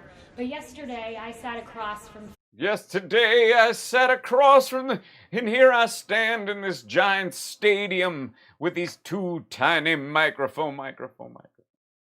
That one day. families who lost their loved ones. And please tell me I'm not the only one hearing that echo. Is that weird? Mass instances of injustice, and it was heartbreaking to hear their stories. It was a real tragedy. It was a tearful moment. It was an emotional. I know. I've added elements to shows of mine about fallen police officers. It's meaningful, and it doesn't get enough news, and it doesn't get enough coverage, and it doesn't get enough respect. And it would also balance out some of these situations where we would have a more measured response against the bad cops if we did pay more attention to those kind of stories. So stop waiting until that moment when you need it as cover, because then it sounds like an excuse. Moment, and it's one that the president, when I asked him in the Oval Office about afterwards, he said this: He said, play ball! love those families. I want to help those families, and President Trump means that, because this is about humanity. That is Two manatees? I don't know. With the echo, it's very hard. ultimately what It's about two manatees? All right. I'm going to enjoy this story. Sounds sexy. this is about. And Senator Scott shared a very beautiful Bible verse with... You'll recall he is the black senator, the Republican black senator. We have a black Republican senator. You'll recognize the president brings up Tim Scott. He's brought him up more in the last month and a half than he has, I guess, since Kanye turned on him. Those families I'm going to sneeze. Excuse me. That's a proper sneeze technique. Thank you. yesterday, and I just want to read it here to close. We have a lot of kitten hair in the area. Romans 8:28, and we know We're reading Bible verses now. Wait, we're reading which one is it? Romans 8:28. in all things God works for the good of those who love him, who have been called according to his purpose. Everybody else, You're on your own. Shared that Bible verse with those families, and it was particularly meaningful to me, and I think to the families as well. And with that, Why do you? What would make us think that it would have any particular? Why would it be surprising that you were actually let me guess, you're a big fan of acts, aren't you? I'll take questions. Yes. First of all, you do a great job dealing with that feedback. I know that's not very mixed minus. It's the worst. Mixed minus is tough. Don't talk to me about mixed minus, people. You just seen the amount of friggin' gear I have on this? Hal, the mic is spiking and clicking a little bit. I know! I can't do anything about it. I'm alone. He's got 45 people. All right, so the Trump administration, the Trump Justice Department, has appointed 6 U.S. attorneys to examine the actions of the president's political adversaries, but they've only opened one federal investigation into systemic bias. Systemic violence. My question to you is, why are so many resources being allocated to make sure the president and his allies were treated fairly by law enforcement and not the same for millions of Black Americans? So I think you're comparing two things that it's not accurate to compare on the level of the number of Justice Department investigation. Why does she have a? Oh, first of all, hang out. Why does she have a mixed minus in this situation? I'm confused. Sorry, I was reading something, and that's a good. What? Why in the world? You know what I mean? Like, what? Why would she need a mixed? She's not getting remote questions from someplace. Has she got an earpiece in? Is he back there going, "Don't forget, mention Romans 8:28"? Looking into first, we all know that this administration was dragged 4 years through a bogus. By the way, I'm surprised she didn't bring up Romans 1:27. If you're going to bring up Romans. Investigation founded upon a dossier full of lies funded by Hillary Clinton and the Democrats. Washington Examiner. Excuse me. It was an injustice to the American people who No, it wasn't. elected President Trump. No, release the entire Mueller grand jury testimony. Then we'll make our own decision. President of the United States, who was then bogged down by an investigation. Poor boy. Which ended up with It totally affected his golf game so much that he could only golf like 9 times in the beginning of the pandemic. Oh my God. No collusion. But there were convictions, there were guilty pleas. That's the first part of your question. But as to the second part, this president's taken real, tangible, concrete action. Why are there speakers in there pointed at her at all? What are you talking about? Right. On the issue of I'm getting mad about this. policing. We saw that yesterday. Guess who hasn't led? Democrats. They've engaged in meaningless symbolism as we saw them, kneeling for minutes on end. But this meaningless symbolism. All right. President isn't about gestures. It's not about symbolism. No. Well, that's not true. There was a gesture used in the 30s, I think he'd like to bring back. It's about action. It's about making sure someone like George Floyd never dies in that manner ever again. You did not mention racial bias yesterday, nor does that executive order. First of all, this executive order addresses the issue at hand, and I thought my colleague, Jerron Smith, handled this really well.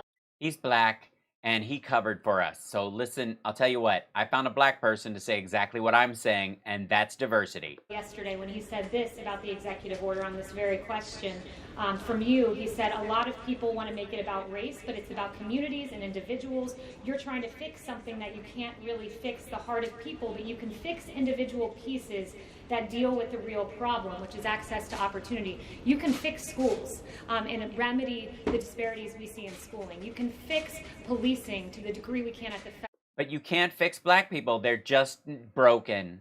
And that's the way they're going to stay. See what I'm saying? Level to incentivize good behavior and fair practices. You can fix the economy, as President Trump has done. He brought about the rising tide of race lifts all boats. If you lift up whites, Blacks will be, they'll get better scraps. Don't you see? What's wrong with you? Lowest economic employment rate for African American individuals and paychecks going up prior to this pandemic when we had to artificially shut down the economy. You can fix the individual for executives pieces, but it's up to our country to change hearts. Yes. It's up to change hearts. There's a face that looks like it knows what a heart looks like. Does the president... I had one for lunch. The president talked about chokeholds yesterday. The bill that's been unveiled by the Republicans, Senator Scott and the Republicans, does not ban chokeholds. Does he think it should? The president is fully in support of the Scott bill. They are working closely on that, and our EO puts an end to that or incentivizes through the accreditation process to put an end to chokeholds. Yeah, if you still do chokeholds, you're gonna get a B+. And then when people call 911, you know, it's kind of like an A on a restaurant. Like if they see a B, they might still call the cops. But if you get a C, they're just gonna take care of it themselves. It's incentive-based. Unless there is lethal force used. We fully support the Scott. Yeah, don't choke someone unless you're gonna kill them. Or if you're dealing with somebody who's killed somebody, choke them to death. What? Bill and every element of it, and one thing I would note about the Scott bill is for years we've tried to make lynching a federal crime in this country, and the Scott bill does it. Wait a minute. Who stopped it? No. Kamala Harris and Cory Booker put forth an anti-lynching bill, and the only person that held it up was Rand Paul, the president's buddy. Jesus. Mexican Kringle, thank you. Great bill. It's more great action from Republicans, and we hope we can have bipartisan support. But to be clear, the executive order does not ban chokeholds, and you can't actually do that, I don't believe, through an executive order. And this bill does not ban chokeholds. Do you think, does the president think that chokeholds simply should be banned? So what I have from the Justice Act here is that this will also end the practice of utilizing chokeholds, and I would underscore the executive order does that through an incentivizing process. You're incentivized not to. Okay, so you're in a situation where you're wrestling with a suspect. They outweigh you by 35 pounds. Your partner has been shot. You're alone with them. There's cops rolling up, but you're like, do I choke them out and risk that B-? So we've done I'm not going to get a gold star. What we can, and we'll continue to do more, and we'll continue to work with the Scott bill, and there might be amendments to it, there might not, but we want... There could be. There was a thing with the thing. Okay, don't ask me about what we did. There might be stuff done that other people do. So if you want to know what we're doing, look at what other people aren't doing and know that we aren't doing that either unless they are, and then we will. But we aren't. Duh. See this come to fruition. Because it does incentives, doesn't actually ban the practice. It encourages, but it does not actually ban the practice. Yes, well, that is Democrats we're it discourages, or it encourages. It encourages chokeholds if you want to kill them, but only if you want to kill them. Sounds great. Holly Berry, thank you for the purple cat. Advising to ban chokeholds unless in the case of where lethal force is used. That's the process that we're using, and I'll tell you this, it's a much better process than the Democrats, who so far have offered nothing, except a lot of bad ideas about this that would ultimately, I would note, defund the police department. Yes. Oh, would it ultimately defund the police department? Yeah? Have you heard what Booker and Harris or Clyburn have said? Have you seen what the Congressional Black Caucus has actually put forward? So nothing, is it? So that cross is just there for show, right? Kaylee, in the last day, 96 people. Look at the frozen I am livid. This is my livid face. In Tulsa have contracted the coronavirus. Wondering about this route. I've got a page on Tulsa. Look, the president knows this is a celebration of life, and if some people have to die, that's life. That's what people say. Coming up on Saturday. Coronavirus in June when you didn't have it in May. The president or the White House take responsibility if people get sick? No, they signed a waiver, Jim. Thank you. Catch the coronavirus at this rally on Saturday? So the campaign has taken certain measures to make sure this is a safe rally. Temperature. Yeah. Hand sanitizers and masks, so we are taking precautions. But you're not requiring people to wear masks. They will be given a mask. It's up to them whether to make that decision. CDC guidelines are recommended but not required. And the CDC are not required. Thank you. It's the president's event, but guidelines. We're going to make fun of anyone wearing a mask. So we will try to mean girl a mask off of everyone. I think it'll work. Wonderful. Suggest that people practice social distancing. You're not going to be able to practice social distancing in a rally with thousands of people. So aren't you, in essence, bringing people to a rally where they won't be? Am I the only person who thinks that Jim Acosta's mask, the way it moves, reminds them of Kira from Planet of the Apes? Or Rodney Dangerfield, Rodney McDowell, not Rodney Dangerfield. Rodney Dangerfield would have been awesome in Planet of the Apes. Oh my God, that's a shame that was never made. But Roddy McDowell's, you know, because they always had to talk with the big plastic mouths.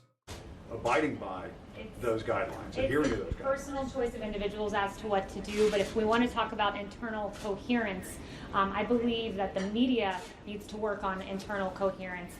I got a bunch of pictures of people, like the people on camera wearing masks, but the people behind the camera aren't. Wonderful New York Post story. I don't think Stephen Nelson's here, but good job to New York Post. Highlights the hypocrisy of the media where this is okay, protesting. This is not okay, Trump rallies. It's really... No, everybody is saying the same thing. The worry is that people need to wear masks when they go out in large crowds.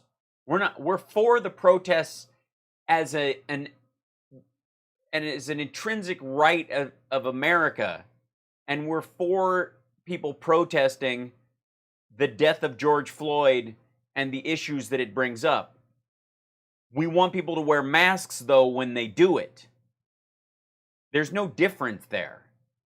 Remarkable, and I think Jesus. American Thank you, people Melinda. And I'm glad you like turtles, Benny Loco, as you should. They're lovely. Notice when, for instance, NBC tweets at 4:05 p.m. On June 14th, rally for Black trans lives draws packed crowd to Brooklyn Museum Plaza, seeming to be lauding the protests. And then less than an hour and a half later, they say President Trump plans to rally, but health experts are questioning that decision. CBS had a similar logically inconsistent these are protesters protesting against injustice, against racism and police brutality. This is a rally, a political rally. They're not going to be demonstrating for any kind of cause other than supporting the president. And I go back to my original question, will the White House, will the president take responsibility if there are people who catch the coronavirus and get sick? Jim, you're adorable, but the minute you ask me about responsibility and my responsibility, I'm going to tell you what Sally is doing and what Sally isn't doing. Do you understand? Okay, do you get this through your thick mask, you soy boy? As you know, you've been to these rallies. As an adult, it is my responsibility to tell you that my morality hedges on what other people do and how I can criticize them, not on my own self-directed actions and ethics, okay? That's what I learned from Jesus. That's why you need Jesus. The people who go to the rallies, I've been to them too, are elderly, probably have pre-existing conditions that might put them at risk for serious complications if they catch this virus. So first, let me know, you've been to rallies, these Trump rallies. We do rally in support of something. We rally in support of the president who got us the lowest number of Black unemployment in the history of our country and paychecks going up. We rally that HBCU funding for historically Black colleges and universities is permanent because of President Trump. You're not answering my question. Will the president, will the White House take responsibility if people get sick? Can you answer that question? You suggested that we don't rally on behalf of anything. So let me note one more thing. We rally on behalf. It's an option. It's not spontaneous. You organize it. It's not a bunch of people coming out of their houses all at the same time because you heard about something. Everybody's down the street yelling about this thing. Oh, I care about this. I'm gonna throw my mask on and go down there. You set a date and sold tickets. Well, you didn't sell them. You offered them for free. People sign up. It is a giant free event, by the way. The president. We That's why rally you're on going. behalf of criminal justice reform and the First Step Act, which President Obama and Vice President Biden talked about, but we did. And I would note this: if we want to, why did they talk about it and then you guys did it? What was the problem with the First Step Act? What stopped it? Was it Democrats? talk about the efficacy of what we're doing. 1,300 health experts signed a letter about the protest saying, we do not condemn these gatherings, we support them as vital. So you have the health experts on one side saying this, and then all of a sudden a Trump rally is different. You're dancing around the question. You're holding up a newspaper headline. That's very nice. Work on your internal cohesion and get back to me, Jim. Yes, please. Ms. McEnany, Yes. have not answered the question. Will the president, will the White House? I've answered 5 of your questions. But my and first last- question has not been answered. Will the president, I will the said White to you House we are take taking responsibility if precautions. people get sick? I said to you, we're taking precautions, masks, So you're not going to take I've got a dental dam on right now. responsibility? Sorry. Zeke. Kaylee, so That's not true. I am not wearing a dental dam right now. I don't think. for attendees at this rally, the campaign is requiring them to sign a waiver to waive them of liability, acknowledging that there's an assumed risk with going to that rally. Does not the president have some responsibility himself to ensure to set a Well, if there's a bunch of these folks that aren't going to take responsibility for a spontaneous rally and or a protest and showing up, then why should the president, who organizes a rally and works really hard so he can come out there and air his grievances and sweat and make fun of people who are who have physical and mental disabilities? What was your question again? example for the nation to stop, to prevent these larger gatherings or ensuring social distancing, so that the American people and people around the world, for that matter, follow his example and preserve the most safe environment. Why is the president? You're under the impression that he actually wants people to live.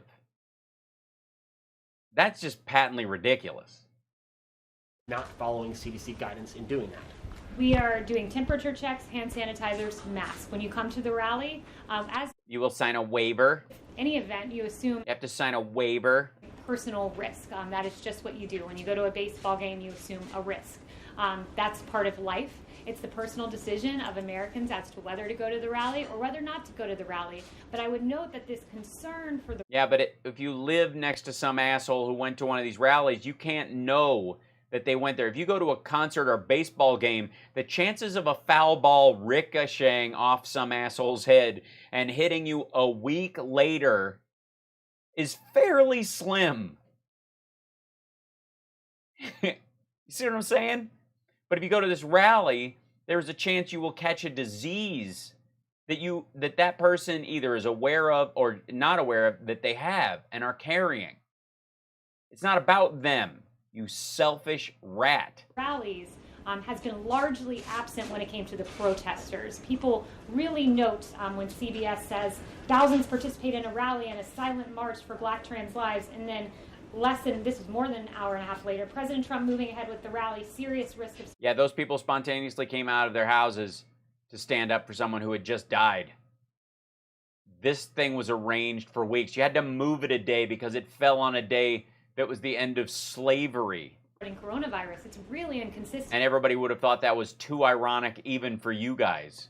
The media Thank you, Joe seems Carter. to not be interested in health so much as ideology behind certain events. So, for instance, you go... Now, the expectation is that everybody at that gathering was wearing masks largely, and it was a gathering of people who thought that the wearing of masks was kind of crucial. Whereas clearly when the Trump crowd gets together, they all think it's a Democratic hoax. They're not going to be wearing masks. Therefore, it's a contagion point. And the lockdown protesters were widely condemned by the media who were protesting the lockdown, but then all of a sudden this protest for Black Lives Matter is lauded. It makes no sense. Ideology is driving the line of question. Yeah, okay. Man dies after having a knee on his neck for almost 9 minutes. People spontaneously protest compared to bunch of rednecks with long guns are pissed that Chick-fil-A isn't open. This, by the way, as ridiculous as that is, as you're trying to grapple with how stupid that idea is, understand that in her mind, they're the same thing. They're equal. These are equal gripes. The death of George Floyd and the inability to get a haircut whenever you want one, samey same. In many of these cases, when it should be, if you're focused on science, you should be out there asking these same questions about... Well, a lot of those folks were wearing masks. We know full well that Trump won't be wearing one. He doesn't encourage them. Public health officials here, local officials, mayors in many of the cities where there have been protests, have encouraged those who attended those large gatherings and others to get tested 4 or 5 days after their attendance at the event. Does the president want attendees at his own rally on Saturday to get tested? No. 4 or 5? No, if you get tested, that's how we get more cases. You catch it from the tests, dummy. How do you not know that? We found the contagion point. It's the test. Apparently you catch COVID from having a Q-tip stuck up your nose. I've heard that. I read that. Days later to make sure that they didn't get the virus there, and who should they inform if they do come down with the virus after the rally? It's their personal decision as to whether they want to get tested after, but I'd note testing capability is thanks to President Trump. 23.7 million people tested in this country so far. That's an extraordinary number. So it's not accumulative. I mean, it is accumulative. It's not daily. You're not now doing 29 million a day or 23 million a day. Testing's out there and available if someone chooses to do that again. And all those people, every single person who has had that test can catch it the next day or 2 hours later or from the person who gave them the test. Excuse me, has the White House been monitoring this outbreak of violence between Indian and Chinese troops, and does the White House have any reaction? Is the president getting on the phone and talking to the relevant countries there?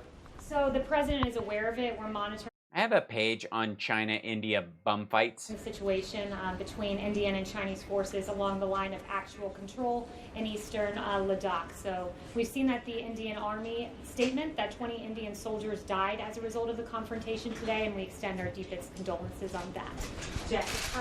To the Indians, Chinese soldiers have died too. This is a fist fight. These guys are beating each other to death. There are no guns allowed in this area, so this is all hand-to-hand death. So condolences to the Indian troops. The Chinese had it coming. Yikes. Has the coronavirus task force been consulted? By the way, the reason they're fighting over the Tibet and the Himalayas is because that's where the water comes from. Both countries have so many people, they need the source of water. If either one of them gets control of it and can dam the water and make it go one direction, the other country is screwed. Millions upon millions will die. Have they done any modeling on how many people could get sick at the Tulsa rally or die from the Tulsa rally? Right, can't stop lying. It's it's brown-ish people. It's a mountain road someplace. They're beating the snot out. How is that not normal? Have they even been consulted about the rally? The coronavirus task force, they're meeting today. I would first point that out. They meet regularly and they monitor the whole country. So they don't zone in on a Trump rally. They zone in on the whole country and analyze it through a database lens. So they haven't specifically done modeling on the rally? They look at the entirety of the country. That would include. So yes and no, no and yes. No, they haven't. They did. It's terrible. No. They're not allowed. The president does not allow his rallies to be. No one looks forward. Ask Brad Pascal. He's almost gotten sued for thinking that way. No one is. Yes, it's terrible. I've seen the numbers. It's frightening. We're all going to die. No, it's nothing to worry about. It isn't. He doesn't. Trump, the president doesn't care. He does care. He's freaking out. He pooped right in front of me. You can tell. He makes this weird face. The state of Oklahoma, but they look at all 50 states in close consultation with governors. Well, when they consulted the governor of Oklahoma, what did he say? This morning, the Fed chairman, Jay Powell, this morning said that he thinks it would be appropriate for there to be more federal stimulus. Does the White House have any comment on his comments? We think so, but we're not sure. But maybe there will be, but we won't. We can be, but there could be, but maybe. Something that's being looked at, of course, of phase 4. No announcements on what those elements would be, and wouldn't want to get out ahead of the president. But I would note that this. Whatever the Democrats suggest, the president will say yes to, and then he will suggest half that amount of money, and they will double it, and then he'll go, "I'll take it." And then he'll pretend like the bigger number was his idea, and then he'll take credit for the benefits that happened to the economy from it, and act like he solved everything himself, while we dump another half of the budget of the entire Iraq and Afghanistan conflicts and the entire cost of World War II on the government in three more weeks. Economy is robust and growing. It's robust and growing. Okay. And coming back stronger than anyone could think from this because of the president. I mean. Oh, Oh, the economy. I thought you were talking about COVID. That's funny. Yeah, it couldn't be COVID because that hasn't actually gone away yet for the first. We're still in the first wave. At retail sales surging 17.7%. Yeah, but not at stores. Half of that was the people taking the time to finally be able to find a way to sell their goods online. Transferring a lot of their stuff, by the way, to Amazon. Employment insurance weekly. Thanks, Mexican Kringle. Are they giving out free hydroxychloroquine drinks at the rally? Yeah.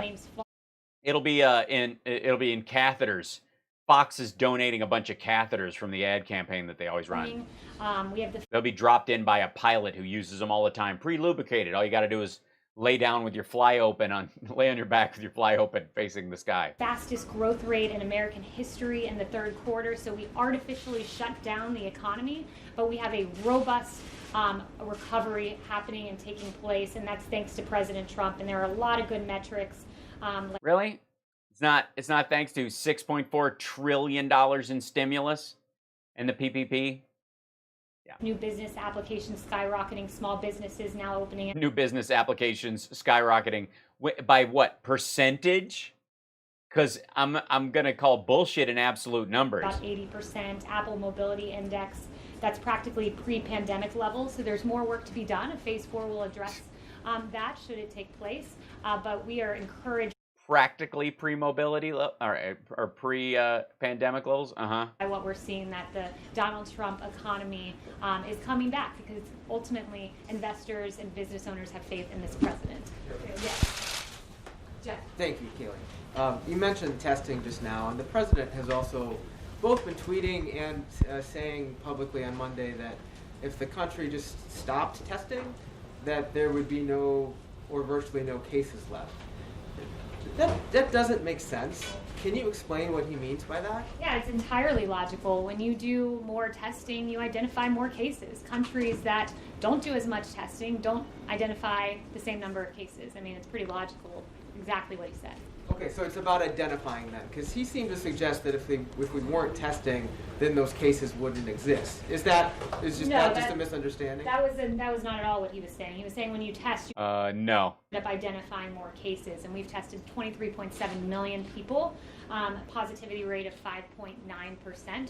So we are in a good place when it comes to testing. And just along those same lines, the vice president today wrote an op-ed, I believe, in the Wall Street Journal, playing down the prospects of a second wave.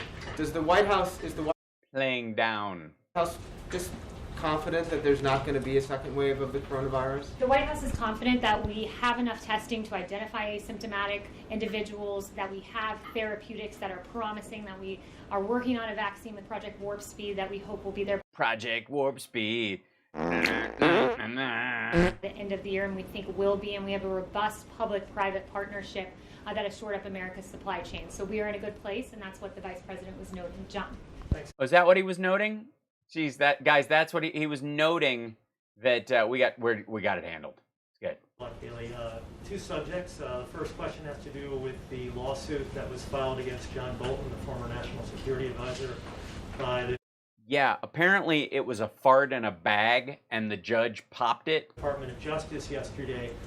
By the way, that's a big mask, and it looks comfy as all hell. That is like, compared to everybody else, that is like the whoopee of blankets, whoopee blankets of masks. That's just adorable. The DOJ did not file a lawsuit against Simon & Schuster, nor did it file an injunction against the publisher. Why not? Do you still I was always more of a Garfunkel fan. This book I don't think they've ever been the same since Schuster took his place. to hit bookstores, to be on Amazon, to be available for people to read on the 23rd of this month? So that, as to why they went down that particular path, that's a question for DOJ. But what I would note is this book is full of classified information, which So it's true. is inexcusable. Again, you can't leak a lie, and you can't classify a lie either. Our National Security Advisor, John Bolton, should know all too well that it's unacceptable to have highly classified information from the government of the United States in a book that will be published. It's unacceptable. It has not gone through the review process. And Yeah, it has. that's where we currently stand. And I'd No. refer you back to Barr's They already went through the process, and then you guys wanted a do-over. comment on this, which is we don't believe that Bolton went through that process. We don't believe it. Well, I don't give a shit what you believe. If you have the forms or not, you do. Shut up. It hasn't been completed, the process, and therefore he is in violation of that agreement. That was part of his quote from Monday. On the other subject, the executive order the president signed yesterday during that event, in his comments, he acknowledged that there are indeed bad police officers. Is the president opposed to the idea of removing qualified immunity for police officers, even bad police officers? Yeah, so qualified immunity, let me note, is It's a non-starter. total and complete non-starter. What Right. qualified immunity would do is it would really enable the police in this country to do their job. That's in the Democrat bill, and I'd argue this. Democrats, they say defund the police, defund the police. We hear that No, we don't see that. from Congresswoman Ocasio-Cortez and Congresswoman Omar and others. Well, what does the Democrat bill do? By removing qualified immunity, what you're essentially doing is not allowing police to do their job. There would be a decrease in policing in this country. Our streets would not be safe. What President Trump has done is worked with law enforcement to improve law enforcement, to ensure that the bad cops that exist are pushed out of the system. The overwhelming majority of cops are good, so we've got to address the handful that are bad, and that's what the president's order has done. But taking away qualified immunity would make the streets of this country a whole lot less secure. Just look at what happened. It's a dumb argument. Taking away qualified immunity doesn't technically make the streets less safe unless cops just refuse to go in because they're afraid they're going to get sued. That's what she's talking about. Most cops in certain circumstances would rush in anyways because they're good and decent folks. The problem is you would allow criminals, murderers, psychopaths, rapists, pedophiles, armed robbers, and the like to falsely claim that they were abused at the hands of police, and it would be on an even plane with the cop that was trying to capture them at the time. Instead of going, well, he is dealing with somebody who was trying to murder him at the moment. So I don't know that I'm going to give them an equal hearing in that regard. They got to ice skate uphill before they got to convince me we're going to press charges against a cop in a situation, especially when they were, discovered harming a child, robbing someplace at gunpoint, shooting someone, stabbing someone. It's the old Dirty Harry thing. When I think the guy said, let's not have any trouble like we had in the Tenderloin last year. He goes, when I see a gentleman chasing after a woman with an attempt to commit rape, I have a different policy. And he goes, how do you ascertain? He goes, I shoot the bastard. That's my policy. He goes, how did you ascertain that he was attempting to commit rape? And he goes, well, if I see a man who's chasing a woman with a butcher knife and a hard-on naked, I'm assuming he's not out collecting for the Red Cross. We didn't have ample law enforcement out on Lafayette Square. A church burned and multiple officers injured. How do you handle a situation, Kaylee, of a bad police officer hiding behind the shield of qualified immunity? Look, I would note that also the court has litigated this pretty strongly. It's been adjudicated. The Harlow court, in that decision, Harlow, the Supreme Court, talked about achieving a balance between allowing victims to hold officials accountable while also minimizing the social cost to the whole, the cost of police officers, for example, pulling back. So the Supreme Court has litigated this for decades and has approached what they think is the appropriate balance with qualified immunity. And I think it would go a long way just doing what the president did yesterday, having that national database of offenders so we ensure that a police officer doesn't leave one department and then go to another. Francesca. Thank you, Kaylee. You outlined the White House's position on qualified immunity, defunding the police, but you also said earlier that the Democratic bill is full of bad ideas. What are the other quote-unquote bad ideas besides those two that the president would not sign a police? There's no defund the police in the bill. And the ending of qualified immunity isn't going to go through. It won't make it through the Senate. It won't end up in the final House bill. bill if they wound up in the final version? So one of the things the bill does is it undermines due process. The Democrat bill would undermine the due process rights of every officer by making pending and unsubstantial allegations available to the public, causing reputational damage based on allegations alone. That's a really good example, because what our database does is once a claim has been adjudicated, we know something was done wrong, it goes into a database that remains private. It protects privacy of the officers, but it is utilized to ensure that officer does not get to go to another department. What the Democrat bill would do is someone submits an allegation, well, we're going to violate the due process rights of this officer and put it into a system. We have to balance everything in this situation, making sure our good... If they're fired over it, they received punishment because of it. You can't just only show the ones that end up with somebody convicted. Those people are in jail. That's just public record anyways. Hardworking, overwhelmingly good police officers are able to do their job, but ensuring that we do not have victims like the victims I heard about yesterday, and the excruciating, painful, devastating stories of their sisters, of their mothers, and of their fathers. Sorry, one other question on that and something else. So you're saying those are the three? That's it? There's a number of things, but those are the ones that I've listed out so far. But there's a number of problems. And on the president's rallies, he has also said that he has rallies on the books in North Carolina and also Florida, two states that have seen recent spikes in coronavirus.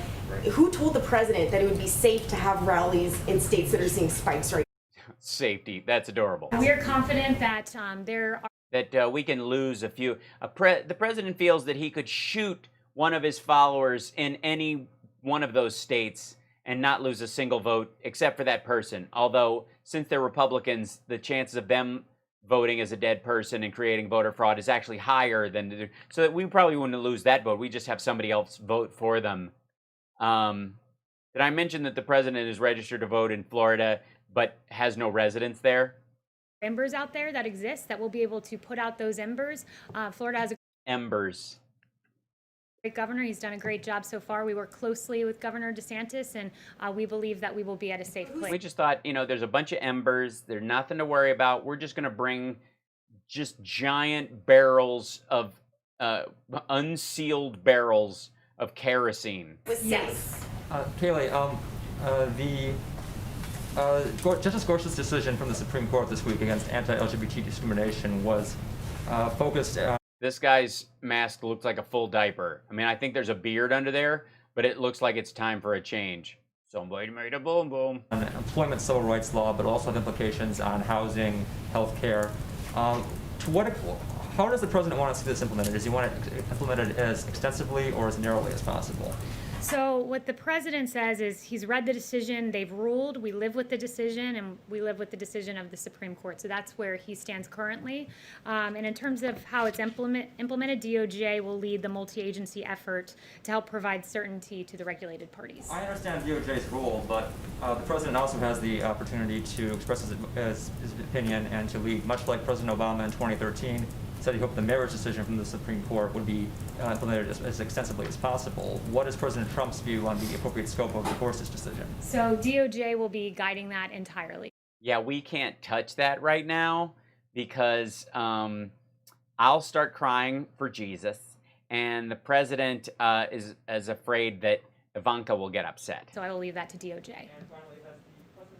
Will the president have any conversations with the DOJ about the implementation of the Gorsuch decision? No. Not that I'm aware of. No. He might have had one I don't know about. He only has conversations with the DOJ about cases that either affect him directly, places where he or his party or his family or his taxes are being addressed, or trying to light a fire under them to go after his political opponents. Not that I'm aware. Question: does the president think that the Bostock decision is a win for civil rights? Sorry? Does the president think the Gorsuch decision is a win for civil rights? So one thing I would say, I haven't not talked to the president about that personally, but one thing I wanted to read was from the Kavanaugh dissent. There were some real concerns. Oh yeah? What? Tell us what the Kavanaugh concerns were. Are gay people going to drink too much beer? That this was a complete distortion of how we do statutory interpretation. Oh, was it? And Kavanaugh. Do tell. lays that out very nicely. But one thing Justice Kavanaugh What else does he lay out very nicely? did say, and I thought it was a very powerful quote, is notwithstanding my concern about the court's transgression of the Constitution's separation of powers, which was a grave concern as a separation of powers point that the DOJ argued in court. It is a That the Supreme Court shouldn't be able to override or interpret law and the breadth of that law so that it falls under the equal protection aspect of the Constitution? You mean that limitation? appropriate to acknowledge the important victory achieved today by gay and lesbian Americans. So I thought that that was a very good quote from Justice Kavanaugh. Yeah, who was against it, by the way. And she doesn't want to talk more about that because Jesus. Alexandra. Thank you. On the plan to reduce U.S. troops in Germany, is there a timeline you can share with us? And could this decision, this plan, be changed or softened? All you care about is the German troops. What about Bavaria should be able to stand on its own? Poland is part of Romania. Berlin agreed to increase its defense spending? So the president addressed our presence, American troop presence in Germany, and he said we're bringing that number down from 52,000, about what it's at now, to 25,000. And the rationale for that, he articulated, was that Germany is very delinquent in their payments to NATO. They're paying 1%. They're supposed to be at 2%, and even 2%. He thinks it's a protection racket. Is low. It should be much more than that. Mike, would he change his plan if Germany agreed to increase its I wouldn't defense? get ahead of the president on making that decision. Michael. No, he didn't do it because of the money. He did it because Russia wants it so. Hi, thanks, Kaylee. I have one question, and then I have two quick questions from colleagues who have sent. Go ahead. To me as the pool person. So, on my question, is that the I have a question from a colleague who couldn't come in seat? Because it always seems to come from that area. when two White House officials were tested positive for COVID, we all reported on an email that went out to West Wing employees instructing them that masks were mandatory to be worn in the West Wing at all times, with the exception of being when they were sitting at their desks alone. Obviously, none of the White House people that I've seen today have been wearing masks at all. Has that been rescinded? Has that instruction to West Wing employees been rescinded formally, or is it just still in place but nobody's paying attention to it? Or Masks are recommended but not required. Excuse me. So basically, the White House is a giant Trump rally. Next question. Two quick questions. I want to get to everyone in the room. So These are from people who can't be in the room because of the restrictions. So I if understand, but I want to make sure I get to everyone in the room, and then we can come back. Okay. So, Rob. Can I just get a clarification on your equivalence between protests in the streets and rallying on Saturday? Is it the White House position that outdoor events carry the same risk as indoor events? It's our position that the media should not be making decisions about their guidelines to us about social distancing based on political ideology. The CDC's guidelines. If the world blows it off, you still have your own standard. Or what they think is the worthiness of the cause. My point is, look, if Clara jumps off a cliff and I want to jump off the cliff, it's just because you pushed me. Because okay, if I push her off a cliff when she said she wanted to jump, even if she's joking. Wait, what was the question? Scientific reasons for treating the two events differently. One is outdoors and one is indoors. Right, and there's not good logical reason for this. So that's the one thing I would keep going back to. And could I also Yeah, we know the one thing you would keep going back to. Yes, Owen. Lip plumper. about the Secretary of State's trip to Hawaii to meet his Chinese counterpart? So I have no information on that. But Owen. Yeah, it's a secret. Yes. Blake, different mask. Oh, sorry, Blake. They subbed you in. No Blake. worries, no worries. Good to see you, Blake.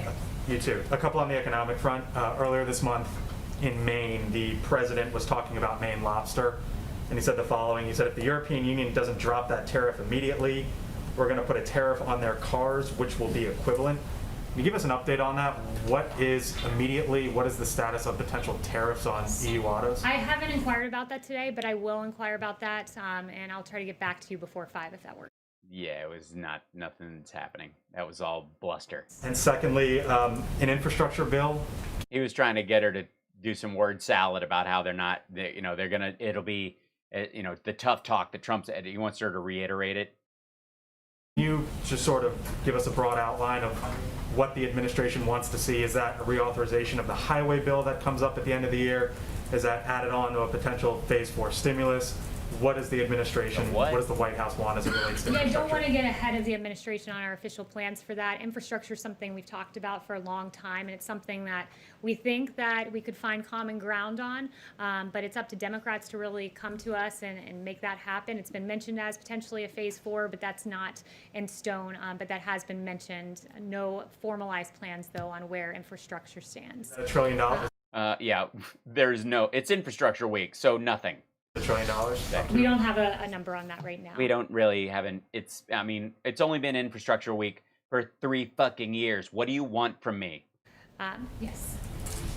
On the Tulsa rally, can you give us a sense of which health experts the campaign and the White House consulted before deciding to hold it? Did anyone talk to the CDC? We have one expert in the White House. His name is Donald Trump. He knows more about disease, rallies, publicity, tanning solution, syphilis meds, benzos and Adderall, and Sudafed crushing, and ISIS than the terrorists or the generals do. Yeah. About whether it would be a good idea? Look, we are taking every single safety precaution that No, you're not. we can. The biggest one would be not have the rally. Just, throwing that out there. Just saying, Again, I would note this is probably question number 10 on rallies, and Yeah, and you still haven't answered it. we appreciate the great concern for our rally goers. No, you don't. You should. Yeah, we don't care about your rally goers. Your rally goers are going to spread it all over the place. Exhibit that same concern for the protesters who are out there who are not. Yeah, everybody was being told to wear a mask. Danko Jones, follow Danko Jones. Like, more than any other person, he was like, hi, I know you care about this shit, but goddamn it, wear a mask. Socially distancing in many cases and not wearing masks. Chanel. Thank you, Kaylee. Going back to the international front on China and India, you just mentioned that the administration is monitoring the situation, but... Is she getting darker, by the way? Has she been hit? Is the tanning place open again? Is she using the White House's booth? The president has mentioned that he would be willing to mediate the conflict between China and India now. If he were to Yeah, please do that. do so, what does that look like? Does that look It looks like World War III. like a one-on-one conversation? Does that mean bringing the two leaders together? Has the president indicated what mediation looks like for China and India? So again, no. Basically, it's they all have a big meal and they have a giant piece of chocolate cake, and then they talk about what strength is, and both of them start posturing, and then he sides with India because China floated a disease over here, and then Pakistan ratchets up their nuclear program, and then we send back our hydroxychloroquine, and we blame them for why people died and never take responsibility for ourselves. And then, what was your question again? No formal plans on that beyond what I already said, and expressing our absolute condolences to the Indian soldiers that died. To the Indian soldiers. Chinese soldiers died too. 我们的中国的朋友真死了. They died. They As a really result died. Of today's confrontation, we extend our deepest condolences there. And I would note just that during the And our shallow condolences to the Chinese who died. But other than that, we're not taking sides. call on June 2nd of this year that President Trump had with Prime Minister Modi, they did discuss the situation on the India-China border. On the relationship Yeah, that wasn't happening at the time. Ugh. between President Trump and President Xi, the Chinese forces have been moving thousands of troops to that region. That it doesn't seem like that region is going to see de-escalation anytime soon. No. If you were to characterize Yeah, President that's the OAN girl. Trump's relationship with President Xi today, Would you venture into that realm? I would just say what the president venturing has said into that before, realm. that he is really appalled at the fact that the coronavirus came out of China. They weren't allowing flights into China, but were allowing flights out. They slow-walked information. The WHO seemed to partner with China in slow-walking that information about asymptomatic spread. I knew in December. Kiss my ass. Take responsibility for your own paying attention. So that is an appalling state of events, and the president is very upset by that action of China, or inaction in some cases, I should say. Thank you all I should say bye. very much. On that note, World War III, bye-bye. I hope you have a great rest of the day, and I hope we start seeing more consistent headlines. Thanks very much. Oh, you'll see more consistent headlines when Mary Trump's book comes out. Jesus. Oh my God. What a... well, that's the Daily Mess, guys. Thanks. Always love fresh eggs. Don't know how I would get them from you, Amy, but I appreciate it. Don't try to mail them. They won't make it. But I appreciate the offer. Jesus. What a mess. This is, by the way, what about the guy's second question? Yeah, there's no follow-up questions. She's not going to actually answer questions. Are you nuts? Okay, but I have no more shit to read. Yes, right. Yep, sorry. I got to page 0. Mary Trump has them all shitting their depends. No question. For all the, the noise about Bolton's book, Mary Trump's is going to get out, will squeak by, and everybody will be able to pick it up. Yeah. Oh, thanks for putting that up, Can't Stop Lying. Todd Kearns is awesome, especially for you Canadians out there. You know who he is. Danko Jones, and of course, Kiss. Don't forget King's X as well. But thank you. Yeah, it's going to be a fascinating couple of months with the books that are coming out. Especially her book comes out in August, I guess. Although I would guess it might come out earlier. She's so sad. Propaganda is all we got. I mean, that happens a bunch, but she's particularly galling in that she insists on injecting Christianity into it, wearing her cross, making a big show of it. By the way, hold on. Let me look up that so I can read it specifically. She quoted Romans. One of the reasons why she likes Romans is one of the reasons why Christians like her love Acts and Romans. It's because they're the most Old Testament of the New Testament books, except for, I guess, Revelations in that regard. And in Romans, famously, Paul said, in the same way, also the men, giving up natural intercourse with women, were consumed with passion for one another. Men committed shameless acts with men and received in their own persons the due penalty of their error, meaning VD, essentially. But the due penalty being what it is. The Dewey penalty. But it's, there's a reason why she's pulling quotes from Romans over somebody else. Whoa. Speech jazz. Yeah, she's no fun. I think his best press secretary was the one who never had a press conference, right? The invisible one. Kaylee's only comment on Mary Trump's book will be attacking Mary Trump, a book written by a disgruntled family member. Donnie barely knows her. Yeah, she used to get us all coffee. That's the only thing she did as a family member. When do you think Anonymous will make themselves known? I do not concern myself with Anonymous because they're anonymous. If they want to do some good, that's one thing. If they don't, I can't do anything about it. And they're hiding. I live in an overt democracy. Stand up and say who you are. I live in the public domain all the time, and I understand that not everybody can do that, especially if you're an undercover cop, you get a pass. If you're in a family where everybody votes another way and they're violent towards you, if they find out, I'll give you a pass. But anonymous, even hacktivist groups, the only value that they have is if they're sneaking out information somehow. But they pick and choose just like everybody else what their battles are. So I would say, stand up, be who you are, or fuck off. I'm a little tired of the kind of, Snowden-esque way people handle things and then pretend that they give half of a story that I'm supposed to buy all of it. It's just a thing. Yeah, the only press secretary we liked was Melissa McCarthy. That's true.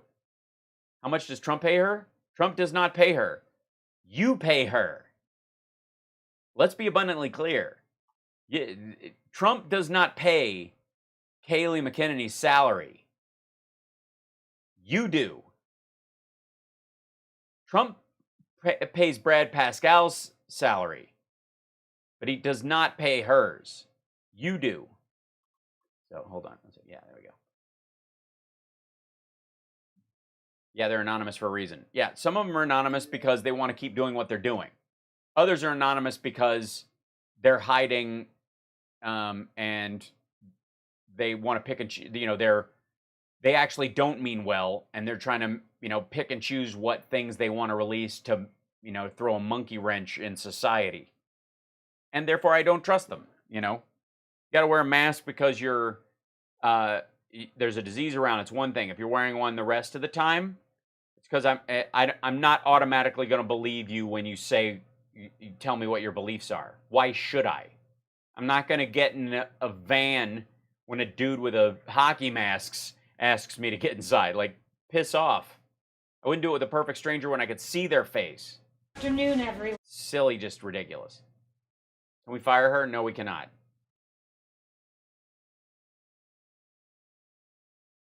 Really hope Bolton isn't able to achieve some sort of rehab for his awful... I don't think so.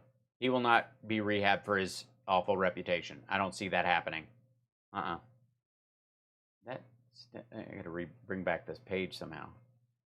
Reload it because it was being weird. I'll see if it reloads. There we go. Rang! There you are. There you beautiful people are. By the way, thank you guys for joining us. This is awesome. Seeing this every day and conversing with you guys while I do this stuff is fantastic. Yes, and you're right. We can fire her in November. Excellent point, Brett. Yeah, some people just want to see the world burn. That's right.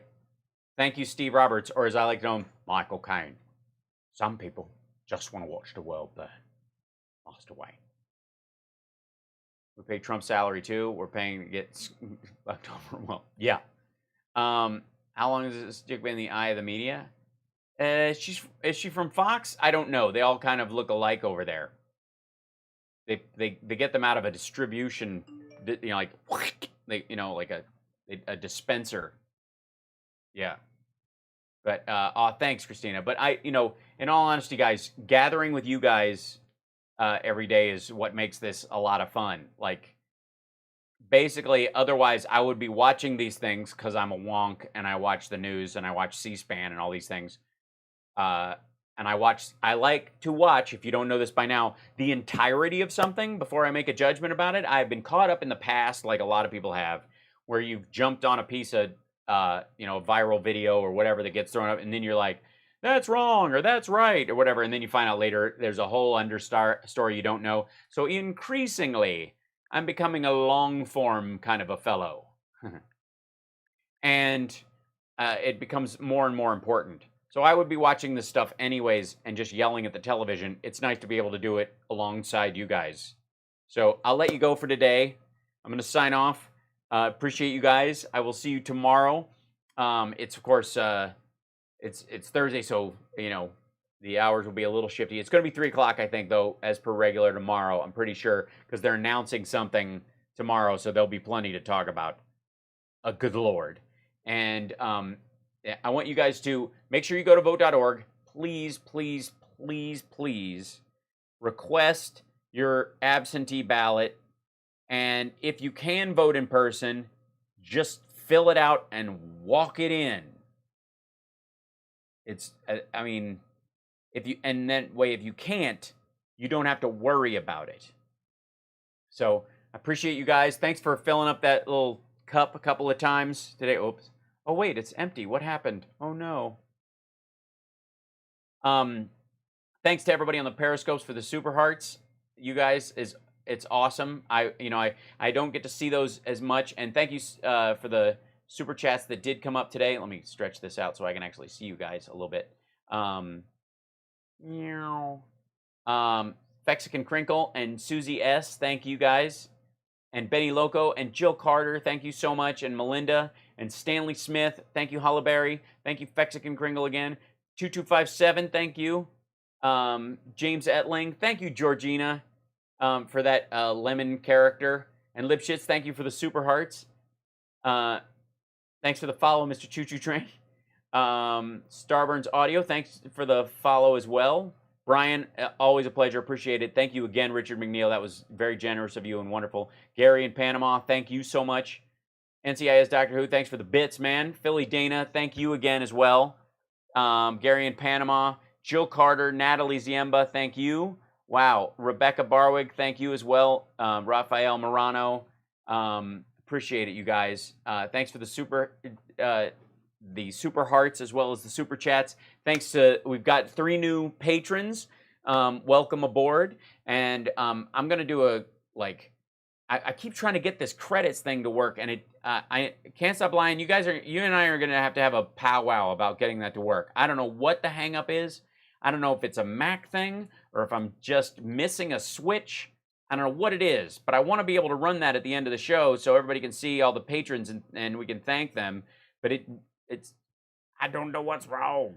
So we'll figure it out. But it's driving me nuts because yes, Richard Custer, thank you for all the patrons. I appreciate it. Again, if you'd like to help the show, you can become a patron. But if you can't, please don't. Don't worry about it. Just come here every day, join in the conversation around support of other people. We'll have a laugh. We'll deal with these very serious situations in a relatively unserious way, and we'll get through it together. And we'll all hopefully become better citizens during the process. That would be a good goal to have. If you want to support the show, you absolutely can.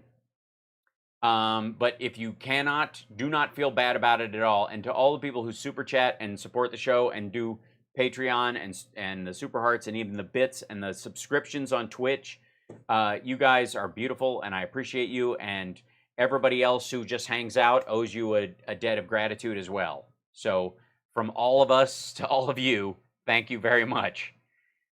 Take care of yourselves. Take care of somebody else. Don't stress too much. Remember, we are more valuable when we have our wits about us. The exhaustion, freak out, upset, all those things that everybody seems to thrive on online, we don't do that here. This group is strong enough to carry the weight. We step up every day and put one foot in front of the other, and we do not give our emotional safety and security to strangers and assholes on the internet, and certainly not to the president. We are responsible for how we feel, and what we feel is hope and optimism and drive to make this place better and a more equitable place for everyone to live up to the standards that America had and not, let someone run off with it and package patriotism like it's a light beer. And I appreciate you guys for being here with us for that process and reminding everybody else that that's what you got to do. So I adore you. And again, going back to what I said in the beginning, thank you, William. Appreciate it. Yes, thank you, Noel. And the immortal words of Eric Idle: always look on the bright side of life. Also, remember what I said at the beginning. Learn something. Check out something. I have no doubt that by the time we all gather again, Can't Stop Lying will have like 9 links that will help us all like join Masterclass or Skillshare or some of these others, not to give you work, brother, but just because I know you, or some of these other things that you might find on your own because I trust you. But use this time wisely. While things are reopening and pulling back and going through this uncertain times, find some certainty in bettering yourself. And I'll do everything I can to help with that. So I'm going to go fix the family dinner. And then I'm going to go do my extra piano lesson for the day to get ahead of the curve on my thing and do a little reading and have a night. And we're probably going to play Clue after dinner. I think that's probably going to happen. So take care of yourself. Take care of somebody else. And we'll see you next time. Bye, everybody. see. I have music here. Trust me, here it comes. There we go.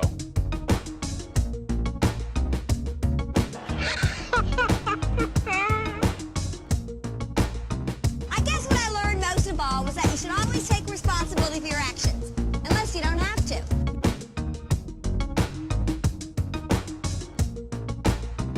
How, in the name of Zeus's butthole, did you get out of your cell?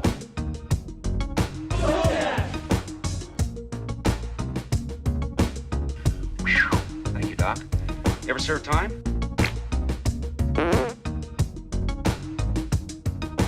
A chat with you and somehow death loses its sting.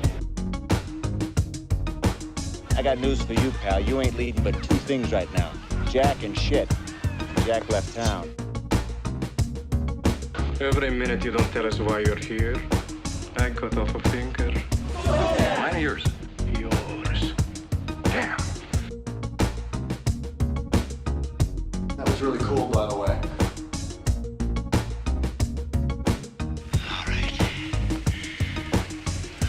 Who wants some?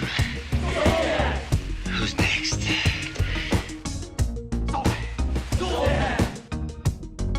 Tell him, McCluskey. Tell him what time it is. What do you say we cut the chit-chat? A-hole. Butthole! What do you say we cut the chit-chat? A-hole. Butthole! All right. Stop right there, and I'll bring back the sun. And you know, when you say per capita, there's many per capitas. It's like per capita relative to what? I never thought anybody could forget so much so fast without a severe blow to the head. We're honored to have with us today our amazing Vice President, Mike Pence, and his wonderful wife, Karen.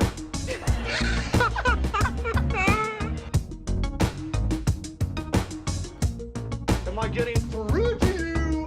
Alpha! River.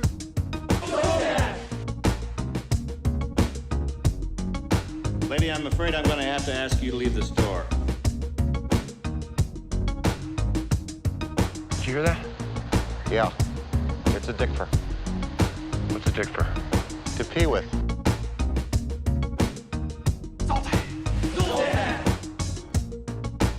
You have nobody guarding your potatoes. Just looking around here, I can tell you're a genuinely dirty person. Man, I'm tired of being right.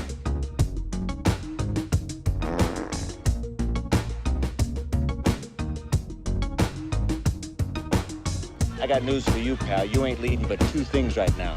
Jack and shit. Jack left town. All right. Stop right there, and I'll bring back the sun.